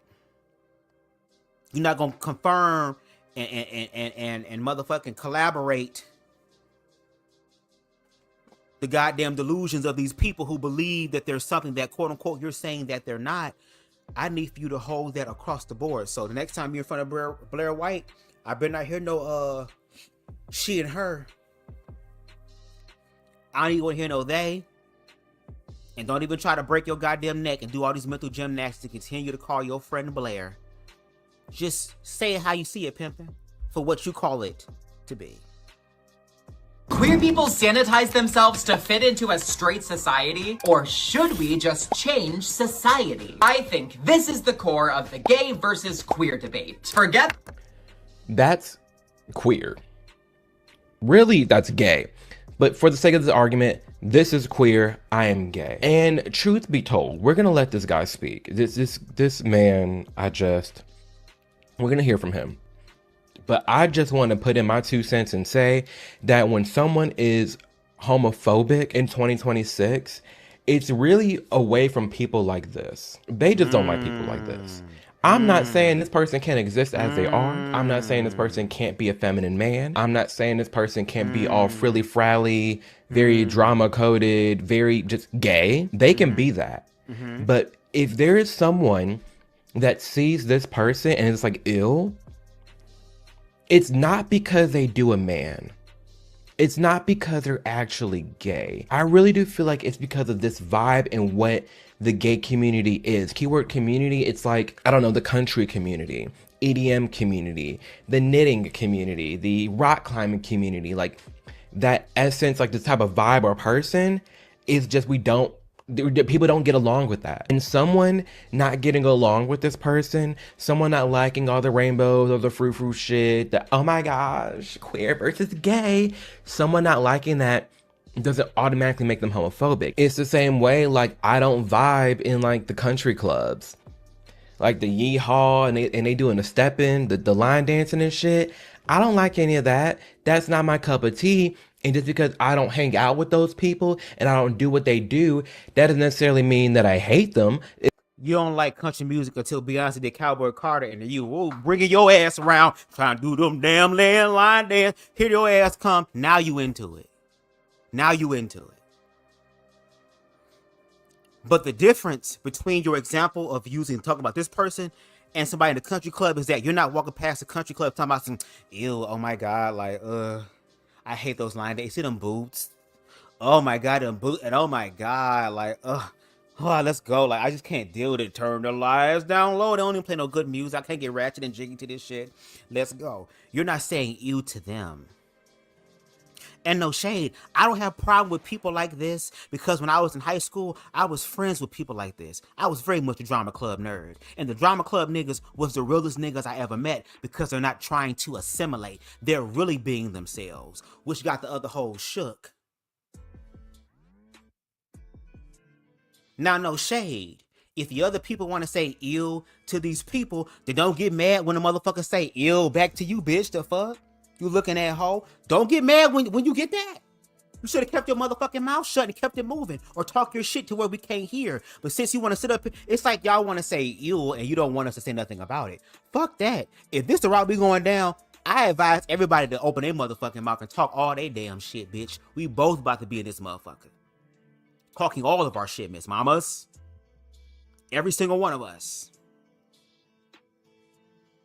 And then the question is, why don't you like it? Because they're, oh my God. You know why I don't like it? Because society does not fuck with that feminine shit. That when there's a nigga doing, oh my God, girl, just, oh my God, yes, girl, just, jazz hands, all this other type of shit. Because of the societal training that Amir also dealt with, which is why he was on the receiving end of the bullshit, it's the fact that when you are a feminine gay person, you are automatically a beacon and low-key a cautionary tale of what not to be. Because if you act like this, people are going to respond to you in said way, to where there are some gay people who are not this gay bitch in public, but let them be at a place where they safe. Let Amir ass get drunk as fuck and high as fuck, girl, and let him put on some goddamn Beyonce, go, get me body, work my body. Let that shit come on. That bitch gonna be motherfucker drop down low, hit the floor with it, okay? Snap for the kid. He gonna be, we saw him snap and do a little death drop and almost blew his knee out. We saw that. We saw that nigga shaking his ass and twerking to that goddamn Latino song. We've seen all of it. We experienced all of it, Miss Mamas, to where he was in your damn truth. And when you finally was able to walk in your truth, bitch, you was a fairy. And that was okay. That's okay. That's why I respect feminine gay men. That's probably another reason why I'm more so attracted to feminine gay men than there are masculine gay men. Because if you're going to be with a feminine gay man, you're going to have to be secure within yourself. You're going to have to. Because if you go out into public with a feminine gay man, especially along the lines of the man that Amir is speaking on, the person that Amir is speaking on, or like the white femboy at the beginning with the nails and shit, they're going to be talking about you too because you are associated with them. There are straight men. We have a whole video of a straight man getting punched in the face, jawed the fuck out of, because he don't discriminate when it comes down to friendships, if I'm not mistaken. When it comes down to queer people. It could be romantic. I don't know fully, so I'm speaking ignorantly. But you have that. And look at how society responds. So I'm trying to understand what the fucking problem is. Let homeboy be. Bitch, if you want to talk shit, you can talk shit while you're walking away. These are the drama club niggas who are now just adults. And again, those are the realest niggas that I've ever met. Do a lot of them have BO problems? Yes. Do a lot of them be on some weird shit, be thinking they cats and motherfucking horses and wolves and shit? Yes. Am I gonna stop treating them like a human being because they operated that way? No. And did they ever call me the N-word? Did they ever was racist to me? Were they ever queerphobic to me? Were they ever derogatory towards me? No. They made me feel included. But I also was on my Amir Odom shit as far as, oh, I'm not fucking with them niggas though. Because my friends were predominantly white and Latino. I ain't really have nigga friends like that anymore. But they were still real ass people. And again, Amir, you need to be questioning the people who lump y'all into them. Now you may say it's us because we keep saying, oh girl, even though you're a normal gay, you're still gay, because the structure has not changed. The structure is literally going to do a fucking forced stop, a factory reset to get back to where they were, because their job was to make America great again. And America was great before the black people had their shit, before the queer people like you nigga had their shit. That's why they want to make it great again. It never was great with gay people.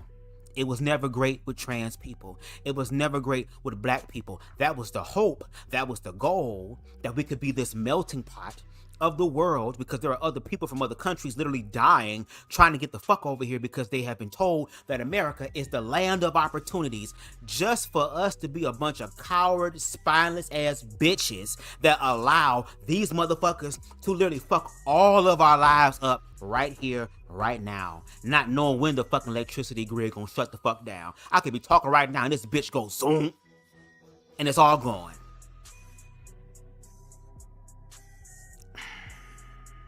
It just means I don't vibe with that. And there's a lot of people that don't vibe with this, including other gay people, and they want to scream, you're homophobic if you don't like me. No, I just don't like you. You self-entitled little brat. Like, I don't like. What do you know about that motherfucker to be some sort of self-entitled little brat, or is that just your egoic response?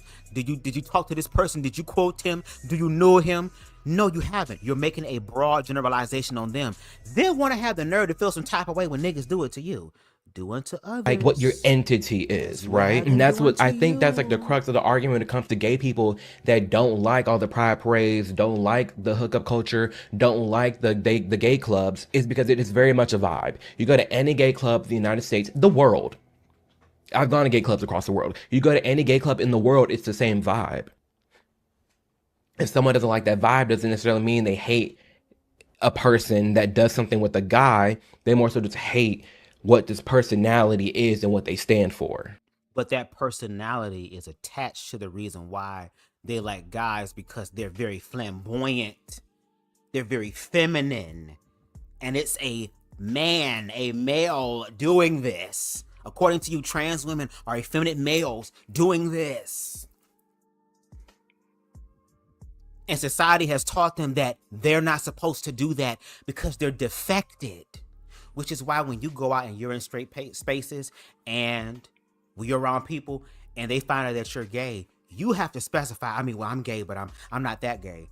Well, if you're the normal gay, they shouldn't have to worry about that. They should automatically know that you're not those crazy ass gays, right? Because the crazy ass gays we can see. They're the crazy liberals with the blue hair and the magenta hair and the green hair, right? And the they thems and that one looking aesthetic, girl, where they look like a goddamn default Max's Sims character, bitch. Like all of that. But you got to specify how, oh, I'm not with them though. And you think by disengaging from the people that are being demonized and for you to blend in with the crowd talking about, yeah, shame. Nigga, not Amir acting on some DL shit. You want to sit up here and talk about the queer community, but yet you still want to have access to the queer community. That sound like some DL shit. You the one dressing like Trayvon Martin and shit, going to the goddamn clubs and shit. And you get to lead with your life, unlike him. At the core, let's eat the whole apple. Welcome to Gab Talks Gay, the series where I give you a piece of queer history every day. To be clear, I'm not using gay and queer to describe sexual orientation. I'm talking about two very different ideas of how we achieve equality. Matthew Vines, author of God and the Gay Christian, recently argued that we should move away from the word queer because it's so broad and political that it's confusing what being gay actually means. Valid. Now, you don't even need to be in a same-sex relationship. Yeah, that's what I'm being told by these queer people. There's literally, because you're saying trans women are women and trans men are men, there's situations where there's a trans man with someone, with another man, and they get together and they're in a gay relationship even though there is a female organ and a male organ.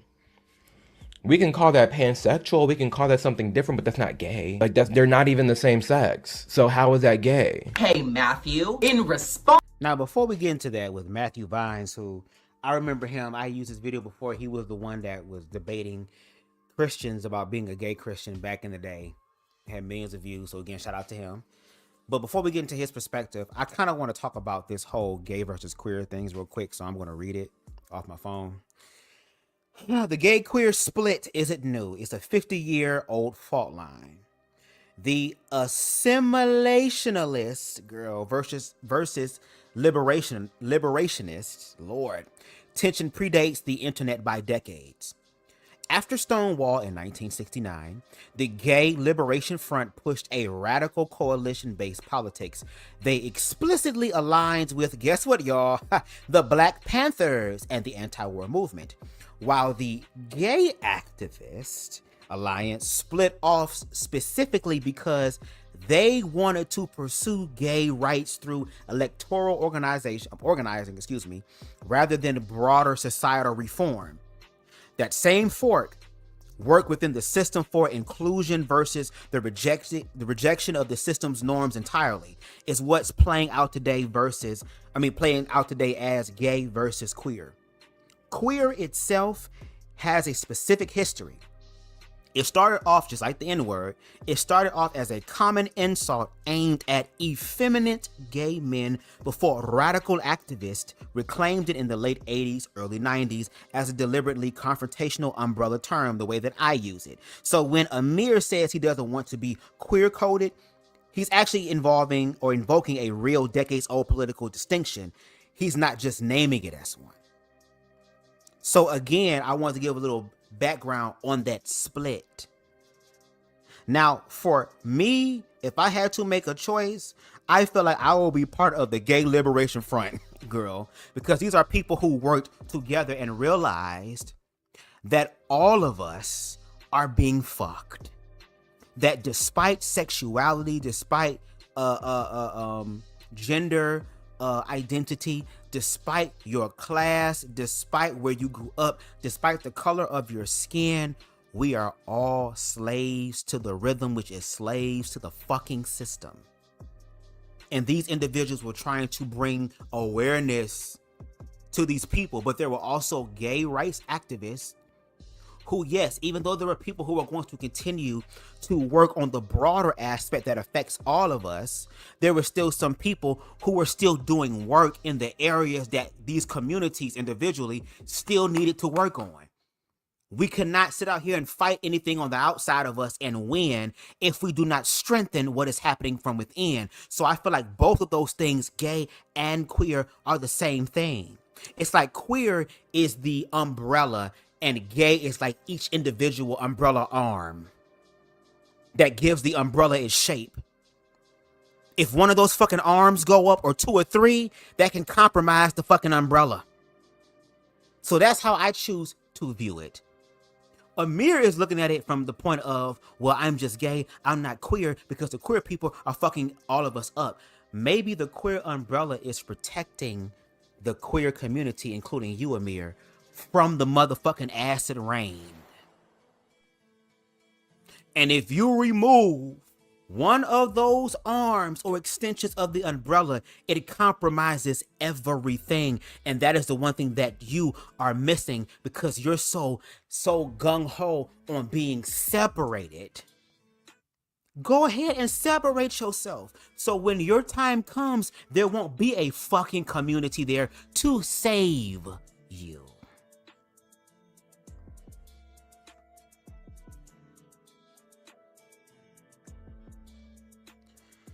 Let's talk about this. Well, I'll let him finish.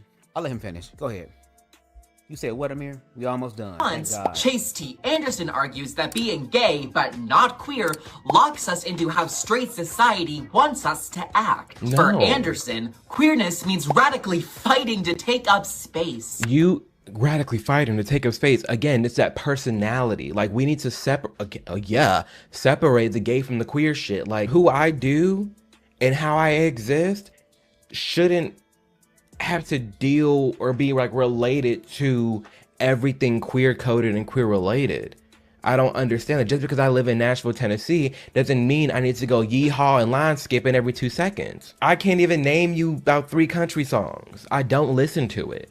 Just because I live in Nashville doesn't mean I have to. And okay, that's fine. You don't have to, but you're not out here making videos about how these people who are doing these line dances are delusional. You're not making videos about how these country people are sitting out here doing all this crazy radical ass shit that is fucking you up to where you feel like now your Jordans or your clothes is now retired by a cowboy outfit. That now all of a sudden, instead of you having grass outside your house, when you walk outside your house, it's a fucking desert with tumbleweed rolling in front of it, and there's some old white man with a goddamn 45 trying to pop you in your head. You and your interracial lover. So, girl, no. You can still not involve yourself in these things. But it's not simply, oh, I just personally don't do this. It's, oh, I don't do this, and here's the reason why I don't do this and why you should go against these people for doing the thing that you're not going to do. So just because I'm gay doesn't mean I need to live by this queer code and queer aesthetic, and because I'm not, I'm doing it for the appeasement, for the appeal of straights. No, I'm just being me. You just said in one of your other videos that you have a very heteronormative way of thinking and believing. See, I watch your shit, nigga. I watch your shit.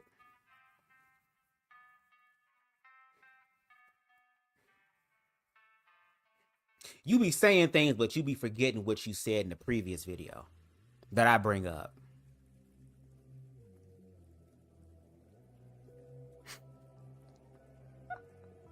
Girl, I don't even do everything that quote unquote is queer coded. I don't sniff poppers. I don't do poppers, girl. Marijuana is my poppers. But there are people who sniff poppers during intimate sessions. Then there are people who casually sniff poppers. Want to sniff poppers? Go at the club. That's not my stilo, but that's somebody else's. Let them have it, because it ain't for me. I haven't been to a gay club in a very, very long time. It's been years since I've been to the club. I don't go to drag race shows. I don't go to the gay part to watch Drag Race. I don't know all them Drag Race hoes. I don't have a goddamn wig and makeup and shit upstairs in my room hidden somewhere. I don't have that. But I'm not going to discriminate against a drag queen because of what some other motherfuckers' beliefs are. I'm not going to discriminate against a trans person because of what some other motherfuckers' ignorant beliefs are. I'm not going to do that. I'm going to get to know that person individually and treat them with respect until they show or prove otherwise. Fighting for the most marginalized among us and not caring if straight people get it. People are going to be marginalized to the day we die. You can fight for them all you want, you can, but there's never going to be a day where every single person is going to be accepted. That's perfectly fine. We understand that. And if we're gonna play that game, baby, ain't none of you hoes Thanos. None of you hoes got the Infinity Stones, and none of you hoes get to sit up here and to be exempt from that. Girl, it's gonna be across the board. So if that is for them, then it's the same thing for you. The fuck are you talking about? We're trying to understand how you are unique and how you are different and how you are quote unquote exempt from this. That's what we the people would like to know. How are you exempt, Amir? At some point, you just got to throw in a towel. Say, you know what? We got our rights. Cool. There's a lot of degenerate straight people out there that people look at like ill. And there's always going to be some degenerate gay people that people look at like ill. That's going to exist. But we need to get to a equal point of just saying, you know what? This is okay. This is fine. And we can keep it pushing. But if we don't, we're going to lose ourselves in that sauce. Like the dude that wrote this article has been saying, like, if we keep going down this route of queerness and the 2Q plus SS, and we're losing people. We're literally losing people. The decline is happening. At some point, you need to throw in the towel and say, you know what? We need to come to a middle ground. I side with Anderson. Queer describes the community I want to help build. So I'm comfortable calling myself queer and gay because I love men. If we try to win a game we're designed to lose, I'd rather play another game entirely. Again, like it's people like this that like, I'm drained. Sometimes it's shit like this that does, like, it really makes me feel like I am homophobic, I guess. At this point, at this rate, if being against this person, not liking this person makes me homophobic, then I guess I am. Because in reality, in actuality, there are non-homophobic people who, with respect, like someone like me and not like someone like him. And that doesn't mean they hate all gays. It's just they don't like, again, that vibe, that aesthetic, that culture, right? And this is what people, it opens up the door to another conversation. Be sure to subscribe. But why people think gay is a choice? Because why is it that because I'm gay, I have to lump myself into that culture? No. Just because I'm black doesn't mean I need to be in Africa. No. I'm an American. Like, I don't know what you want me to do. Just because I'm black doesn't mean I need to be at the little African club nights and, you know, dancing a Tyla and Wiz Kid and all that. No. That's not my culture. That's not my vibe. That's not my aesthetic. That's not my friends. And so just because I'm gay doesn't mean I need to lump myself into this too and be all the queerness. And I don't. And it doesn't make me self-hating. Doesn't make you a hateful person, homophobic person. No, it's just we're allowed to be different people, which is what you would think they advocate for, but they actually don't. Every gay person ain't queer and every queer person ain't gay, but I don't want to be around the gay ones that's not queer. I don't. But if I say this, if we say this, we're homophobic and we're bigoted. Not all gay people are queer, but I don't want to be around the gay people that aren't queer. Okay, same for me. Where am I? Oh my gosh. Like I almost said something. I'm going to say it, and it sounds like I had an epiphany, but I didn't. But like you just said it too. I want to be around my normal gays. If you can say, girl, go be with him. Go be with him. Go be with him. But don't bring your ass back over here. How about that? Don't try to be Andrew Caldwell and dibble dab and tip and dip and your way over here. No, girl. You know the regular gays. You got the 800, almost 1 million subscribers, girl. Start creating environments and events for y'all to hang the fuck out, girl.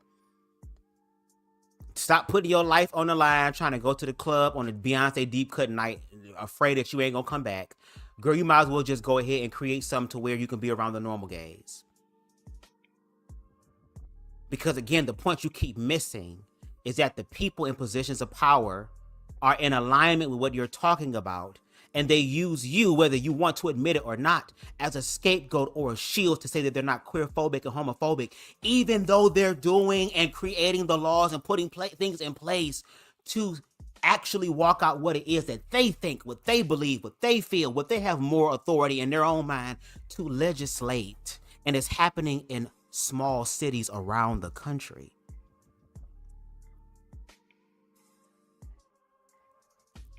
But again, that's why I'm BubzDaGawd, girl. We just don't give our commentary, girl. We also let motherfuckers come out their mouth and say what they want to say. And this is a person who wants to help the community. This is a person who is saying that we need to have these real ass conversations, girl. Interesting.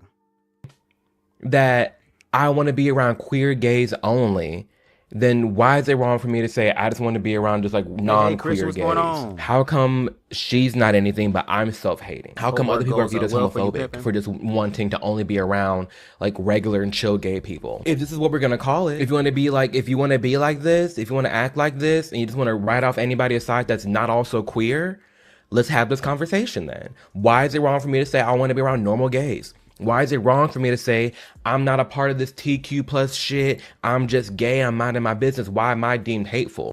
Okay then, girl. Well, guess what? Like I said, you ain't got to be a part of it. But since you ain't a part of it and you're not doing your research about it, you don't then get to open your mouth and speak as if though you know what the fuck you're talking about and claim that it's a rational conversation. You don't get to do that. So every time that you open your mouth and speak some ignorant shit, I don't know about everybody else, but BubzDaGawd leprechaun ass is gonna continue to spend these goddamn gold coins, girl, to stay on your neck, Amir, in reference to your talking points. I will find a way to make time to do commentary on your perspective, so that when the clock finally strikes 12, girl, and your purpose and services is no longer rendered because you have accomplished what you were supposed to accomplish with your job title and description, which is not being objective, which is not trying to have these conversations, which are not trying to understand the other side objectively to where you could educate yourself and your audience. No. It is better, more chill. It is less work. It is less threatening to just align with those who support you. And I understand they have created the way that you live. They have influenced the way that you live. They have created and offered experiences that BLM and the LGBT community has never ever provided for you. But I wonder what it's going to feel like for him once that realization of, oh my God, I have been used, really hits him. Because everybody can't be fucking lying, pimping. And no shade, yes. Girl, really commit, girl.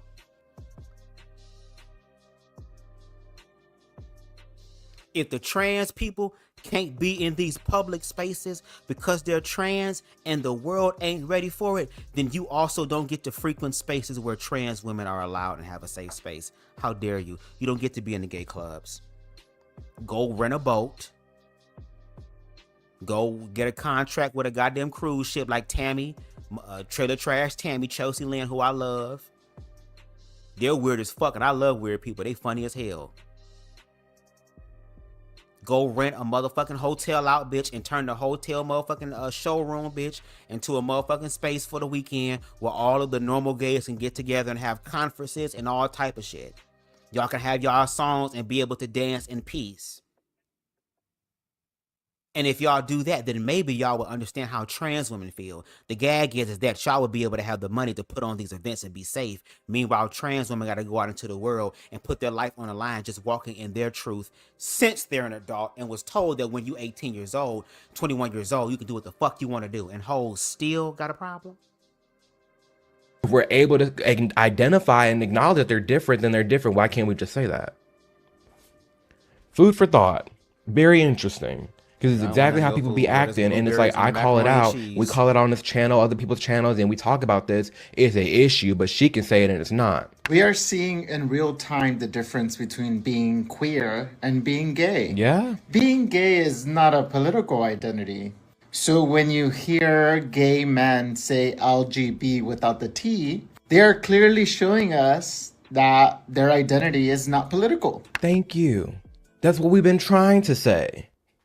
Okay, but guess what? There are people who are sitting here critiquing and demonizing the way that you quote unquote live your life, even though you're not political, and they turn around and include your ass in a political act any fucking way, despite you not wanting to be in it. The fuck is y'all talking about? The Republicans were the ones talking about the TQI. And you have other people that are now talking about the LGB because the TQI would not be without the LGB. The fuck is y'all talking about?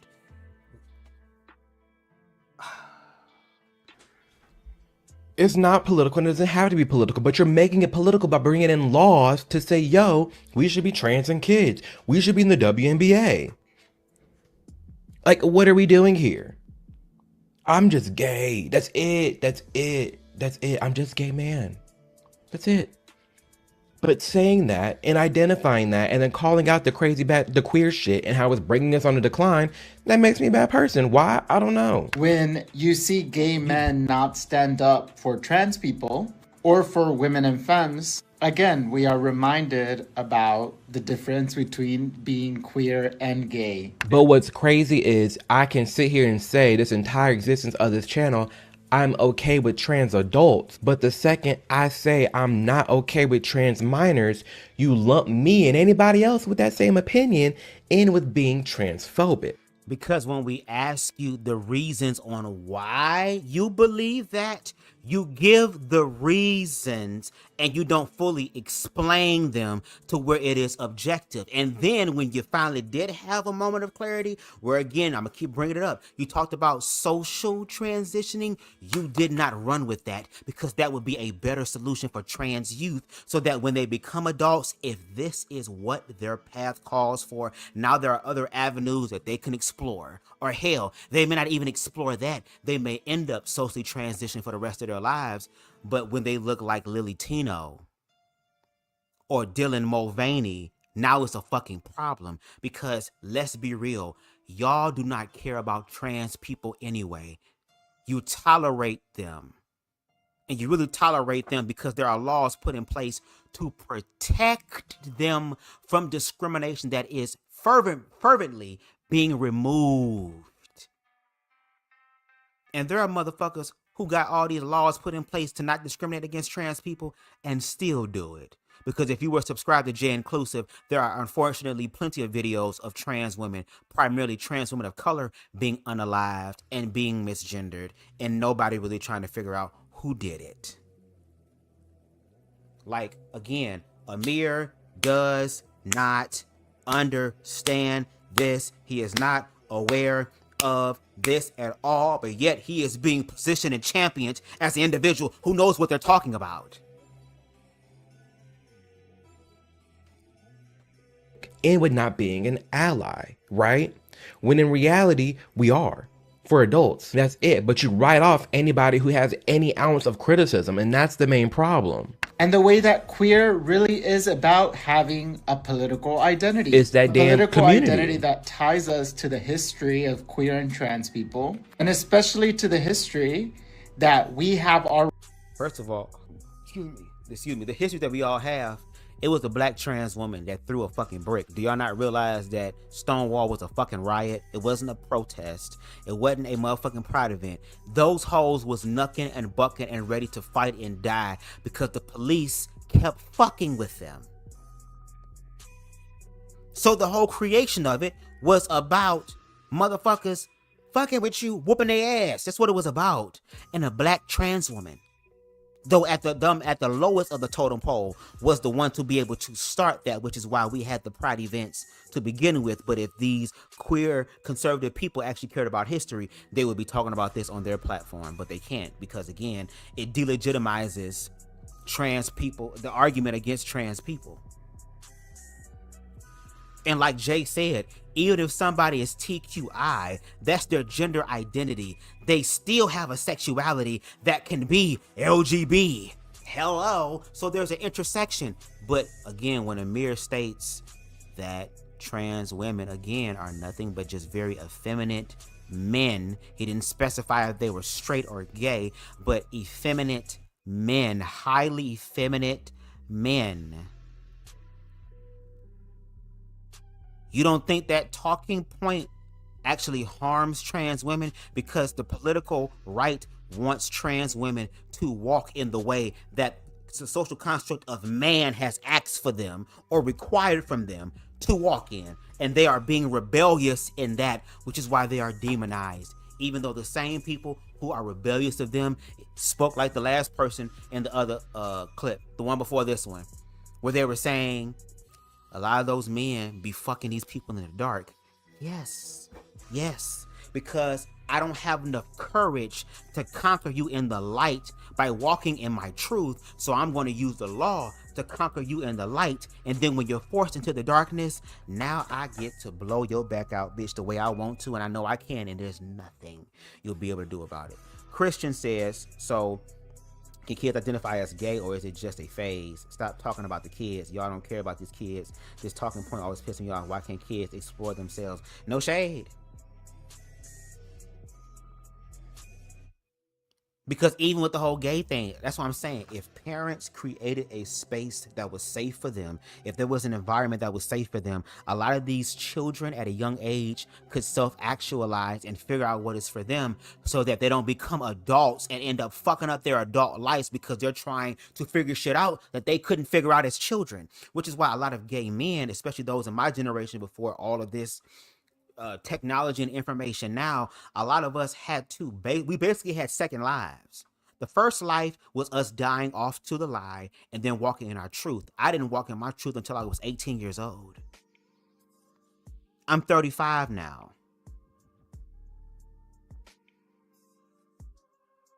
And there are still things in my 30s that I am unlearning about my past, about my childhood.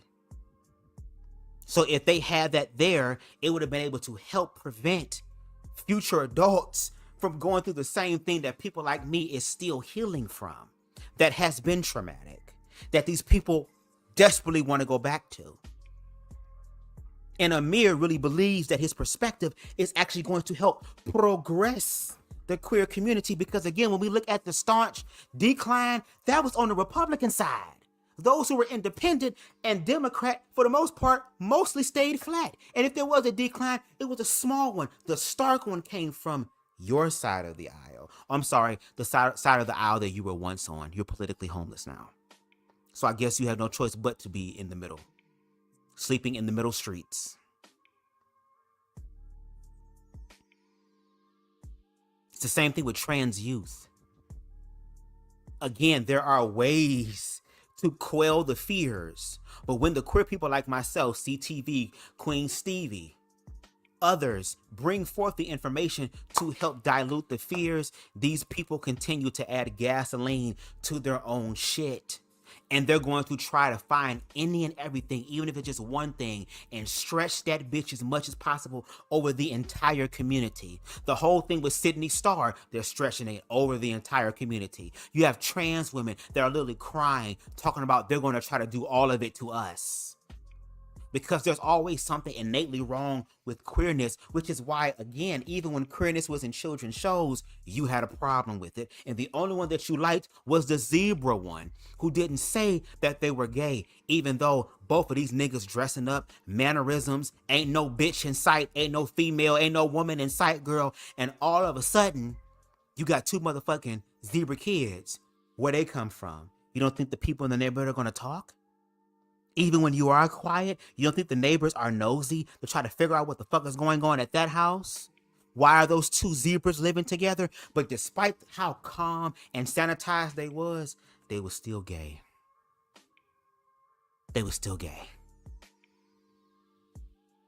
Now, if you want to be a very chill gay, that's cool. And no shade, my ass is very chill. I smoke, so I like to chill, I like peace, all that type of shit. There are moments where I turn the fuck up if I have to, but for the most part, I like peace, and I'm chill as well. But I'm not going to demonize somebody else. And the only reason why you speaking is because despite you being so separated, you obviously not that separated enough for the motherfuckers outside of us to stop lumping you in with us.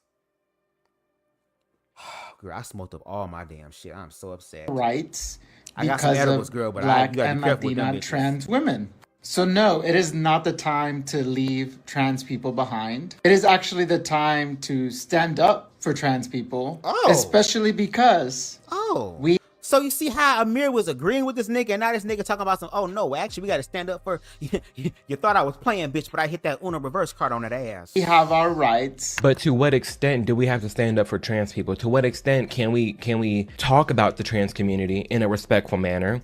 But like Homegirl said in the beginning of this video, I'm doing everything that I can, and the second I pump the brakes and I give one little opinion, now I'm a bigot, now I'm transphobic. Well, I'm tired of hoes taking just 60 seconds and going off with that. Bitch, we need to have a whole conversation, and you got to explain to me, girl, what do you mean by that? I want context and nuance, and the type of person that I am, the more information, the more lore, the better.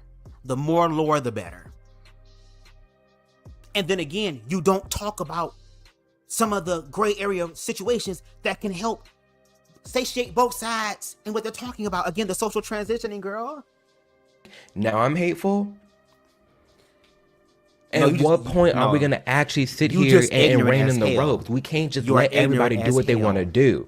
We have to have conversations. We have to have push and pull. We have to talk. But the second you have somebody talk about it, you write them off. We can't keep doing that anymore. Again, I respect all the things that happened in the 60s, the 70s, the 80s. My own uncle was a part of that. He died in the AIDS epidemic. Oh, well, why don't you make a video about that so you can appeal to the empathic hearts of the liberals who sit here calling you a pick-me? Because everything that you tried to show us thus far to show that you're on our side, girl, proves that you're not, because you still align with them. And why and how can we believe you when you're aligning with them? The people who are actively speaking, the Matt Walshes and the rest of them that want to actively erase queer existence, or at least the protections for it.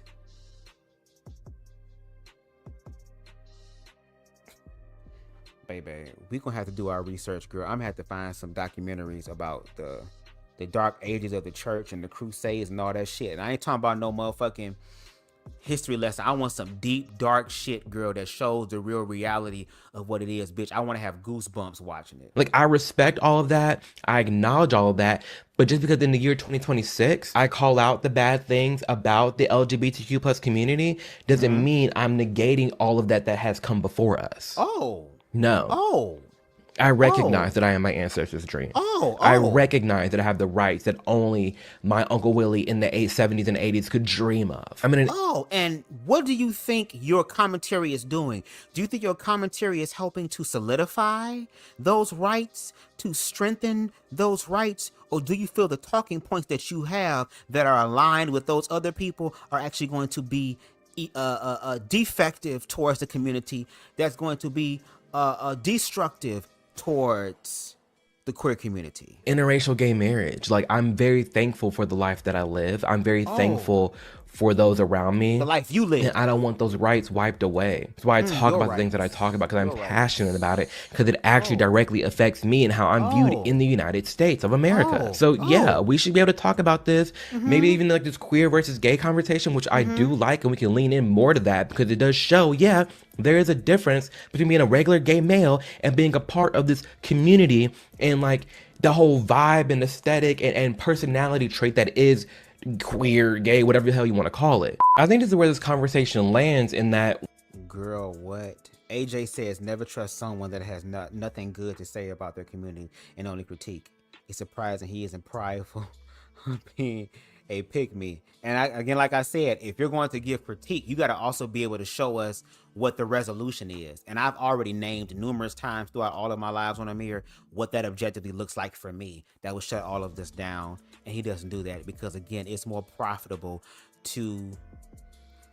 Basically, what he wants to do is he wants to have conversations with people to where it's like, well, we agree to disagree, but at least we had the conversation.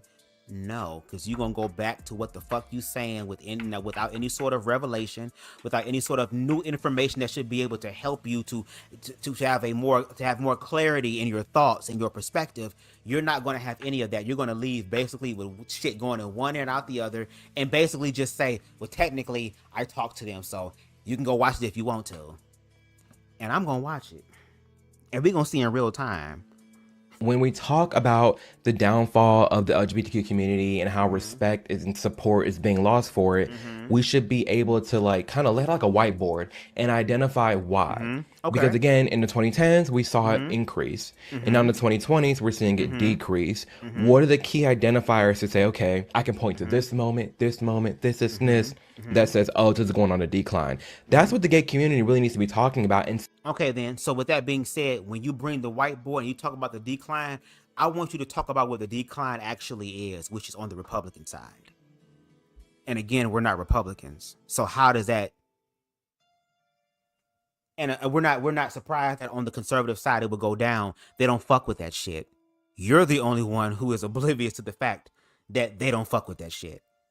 Instead of labeling every single person who says one little thing, transphobic, homophobic, the list goes on, because at that point now you're alienating the people who do support you, or at least who did support you. Let me know in the comments below what you think, especially if, I mean, it really doesn't matter if you're gay, straight, bi, it doesn't matter. Do you see what I'm talking about? Like, how, one, we should be able to identify how we were going up and then now going down, but then two, how you're labeling everybody homophobic and transphobic to the point where now they're just gonna accept that label. Like, I got homophobic so much, I might as well be.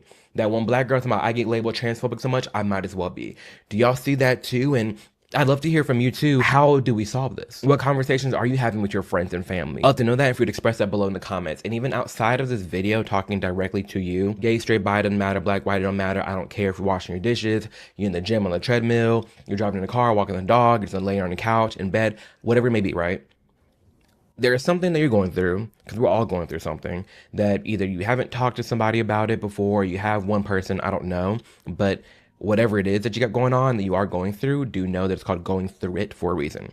You may be in the rut of it now, but this time that you're in right now, this job, this place with your mental health, this place with your family, drama, whatever it may be, is not permanent. This is not your life. This is a part of your life. You're actively going through it, but it's a season that will change, the season that will come and go. So as long as you have a goal and an action plan to get out of this rut, to deal with whatever you're dealing with, then like, just shut up. You're doing what you need to do to get out this rut. You're doing what you need to do to amend relationships, or, you know, fix whatever you got going on in your life. Focus on you and only you, get through that, and then you'll be good. But you have to believe in yourself to do that. And if you don't, it's all just going to crumble away. And I think the first step to really just like kind of give you a little pep in your step is to acknowledge that you are, well, one is to acknowledge that something bad in your life right now, to acknowledge that you need to address something, and then two, to address it and make a plan. Do that. Because in the second you do that, your life will change for the better, and you just have to believe in that, have hope in that, and it will. So love you a ton. Thank you so much for your time. Most importantly, I don't take it for granted. Hello, I appreciate you spending the time with me, watching these videos, hanging out. It means the world to me. Thank you for subscribing. We're on our goal to 1 million subscribers, and we're like 190,000, I think, subs away. That's a lot of people to go, but we're gonna do it. So thank you guys for the support again, and as always, I will catch you in the next video. Keep your head up. Love ya.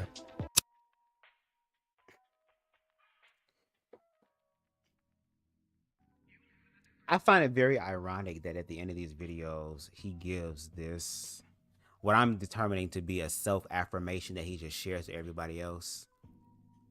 Because you're saying all this, not realizing that your content is used, will be used, and is going to be used against the queer community.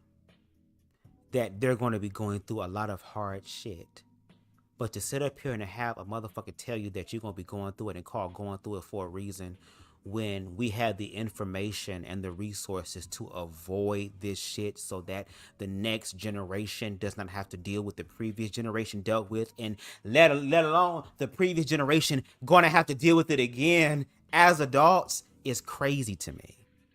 Amir, you sat up there and stated that that black trans woman was something that was very detrimental to the trans community. Nigga, I'm going to make the assumption here that your commentary does more harm to the queer community than that black trans woman's commentary does to the queer community.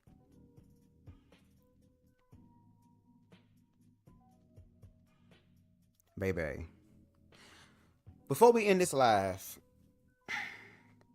y'all see it on the thumbnail. We're going to read it real quick. Right? I was talking to a fellow content creator, and they was like, you know, why don't you go ahead and just send him a message or something? Because I was like, well, this nigga, he the one saying that he reaching out. Shit, he reaching out and touching somebody's hand like he Diana Ross in this bitch. So I'm like, okay, well, maybe my YouTube channel was smaller. Maybe he's going to talk to YouTubers who have more of a platform of visibility, because at least he somewhat gets to benefit from that, as opposed to like actually talking about the truth. So I said, fuck it. I'm going to take a page out of his book. I'm going to go ahead and I'm going to reach out and to say that I technically did it. I ain't finna keep reaching out to this nigga at all, girl. The invitation is there, but it reads on the screen. Hey, Amir, I'd like to formally invite you to have an online conversation with me. I spent quite a bit of time publicly engaging with your commentary, particularly around Black identity and queer issues. In one of your recent videos, you mentioned that Jamal has no problem pulling up on other creators to have the quote-unquote difficult conversations, so I'm taking you up on that. I'm genuinely interested in exploring the gray area middle ground you said that you want to reach, rather than doing another round of people talking past each other. If you're open to it, I'd be happy to send over a more formal invitation and coordinate through your team. That was sent on Monday, and to this day, it has not been seen, which it is what it is. This individual says that he wants to have the conversation. Girl, I'm a person that's willing to have that. A lot of people don't understand how I have the capacity to do that.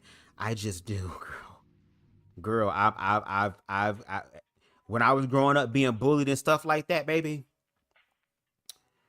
I still took peer mediator classes, girl. I still took conflict resolution classes, girl. I was still being educated on ways to dilute and to de-escalate the situation. And I'm just strengthening that even more now as an adult. So I know how to have actual conversations, but I'm not going to be easy like a Gabriel, and I'm not even going to be easy like a Jay. You got questions, I got questions, and nigga, I'm down to have a live conversation either on your platform or my platform. Just let me know. We can roll the fuck up. You smoke too. I'll grab me some good sativas. You give me 2-3 pre-rolls, girl. We can motherfucking smoke it up and we can have a conversation, girl. We can bring up all type of statistics, facts, data, videos, all that type of shit. And let's see if a real true conversation can happen, because you're talking to somebody who is objective. But I also am informed. And in those type of conversations, baby, I'm down for having a conversation. But in some instances, if I am more knowledgeable than you are on certain things, baby, you're not going to be able to tell me otherwise. And you're not going to be able to prove otherwise. Because there's a lot of things that Amir, unfortunately, is ignorant in and ignorant about. So if he ever does, that's cool. If not, that's cool. I'm still going to do commentary. Because, again, I'm consistent. That's just what the hell I'm going to do. Let me look at some of y'all comments real quick. I'll watch it through your channel, Bubs. I definitely ain't going to his channel. That's fine. That's cool. Y'all watched a lot of queer-phobic, transphobic, bigoted motherfuckers on my channel. because I be doing the work. No shit, I do it for y'all. And if y'all want to compensate a nigga, girl, that Cash App at the bottom of the screen, that PayPal at the bottom of the screen, girl, I be putting myself in harm's way to help y'all, girl. Y'all can go ahead and help pay a little bit of on the medical bill. Okay? His so-called advice was, oh, wow. As someone who is going to therapy, his kind words are very harmful, in my opinion. And no shade, you went to therapy. I don't hear him talking about his therapy situations. I don't hear him talking about what therapy has helped him to understand. He doesn't go to therapy and talk about why he feels the way he feels about these people outside of him talking about him, girl. Maybe the therapy can help him deal with his quote-unquote inner homophobia. Because, baby, there is a little bit of inner hatred in reference to the flamboyant part. Because that was naturally you. You thought it was a statistic, but that was naturally you, which is why, baby, we can still see the twinkle in your eye and in your ass. Do we think he really believes this, or is it a grift for money? Even Candace figured out she was a useful idiot after a while, but I can never figure out these types. No shade. And I guess we will see whether Amir realizes that or not. Because, girl, until he come out his mouth, oh, I can prove it, girl. Hey, he say he want to have a conversation. I'm down for it. And again, I know how to be civilized. It ain't got to be a shout match. Girl, I know how to talk to people. He doesn't believe a thing he spews out his mouth. He knows he's a grifter. Oh. Well, I guess we will see, girl. On the next episode of anti bundle of stick shit, girl. Anyway, I want to thank y'all so much for taking the time out to watch. I really do appreciate it. Thank you so much. If you can, please make sure you hit that like button. It helps the channel to grow on the algorithms. We are at 1,300 and some change on the road to whatever is coming next. If you want to contribute to that subscription growth, you can definitely hit that subscribe button as well as the notification bell so that you can stay up to date with all of my content, both live and edited. If there's anything I've said in my commentary that you agree with or disagree with, you want to read me down, cuss me out, you want to stand up for your champion, by all means, I give you permission to do it. Just tag me at BubzDaGawd so I know that it's real. And if you feel compelled, you can definitely hit that Cash App at the bottom of the screen, $signs BubzDaGawd, or PayPal, paypal.me/BubzDaGawd. Shout out to Tifa T in the building. Shout out to Christian in the building. Shout out to AJ Robin in the building. Shout out to Tuna Turner. Okay, 444 in the building. Shout out to Queen Spicy. Shout out to Queen Stevie. Shout out to the replay gang. Shout out to all of y'all, okay? And until next time, y'all enjoy the rest of y'all's evening. And I'm out. Peace. I can be anything I choose in this round. We are a sound vibration too deep to tell. Just so you know, I'm the best in the motherfucking world. Formed against me shall prosper. Oh, it won't work. No weapon formed against me. Give me that ad lib again. No weapon. One more time. No weapon. One more time. No weapon. Bitch. Who the fuck y'all hoes think? Okay, the facts are back. Bitch. Who the fuck y'all hoes think it was, bitch, or what time of day it was? Okay. You gotta understand that this is a community-based project. We're not getting any funding from the government. I seen bitches out there talking about, wait till Trump hears about this. Trump can suck my dick.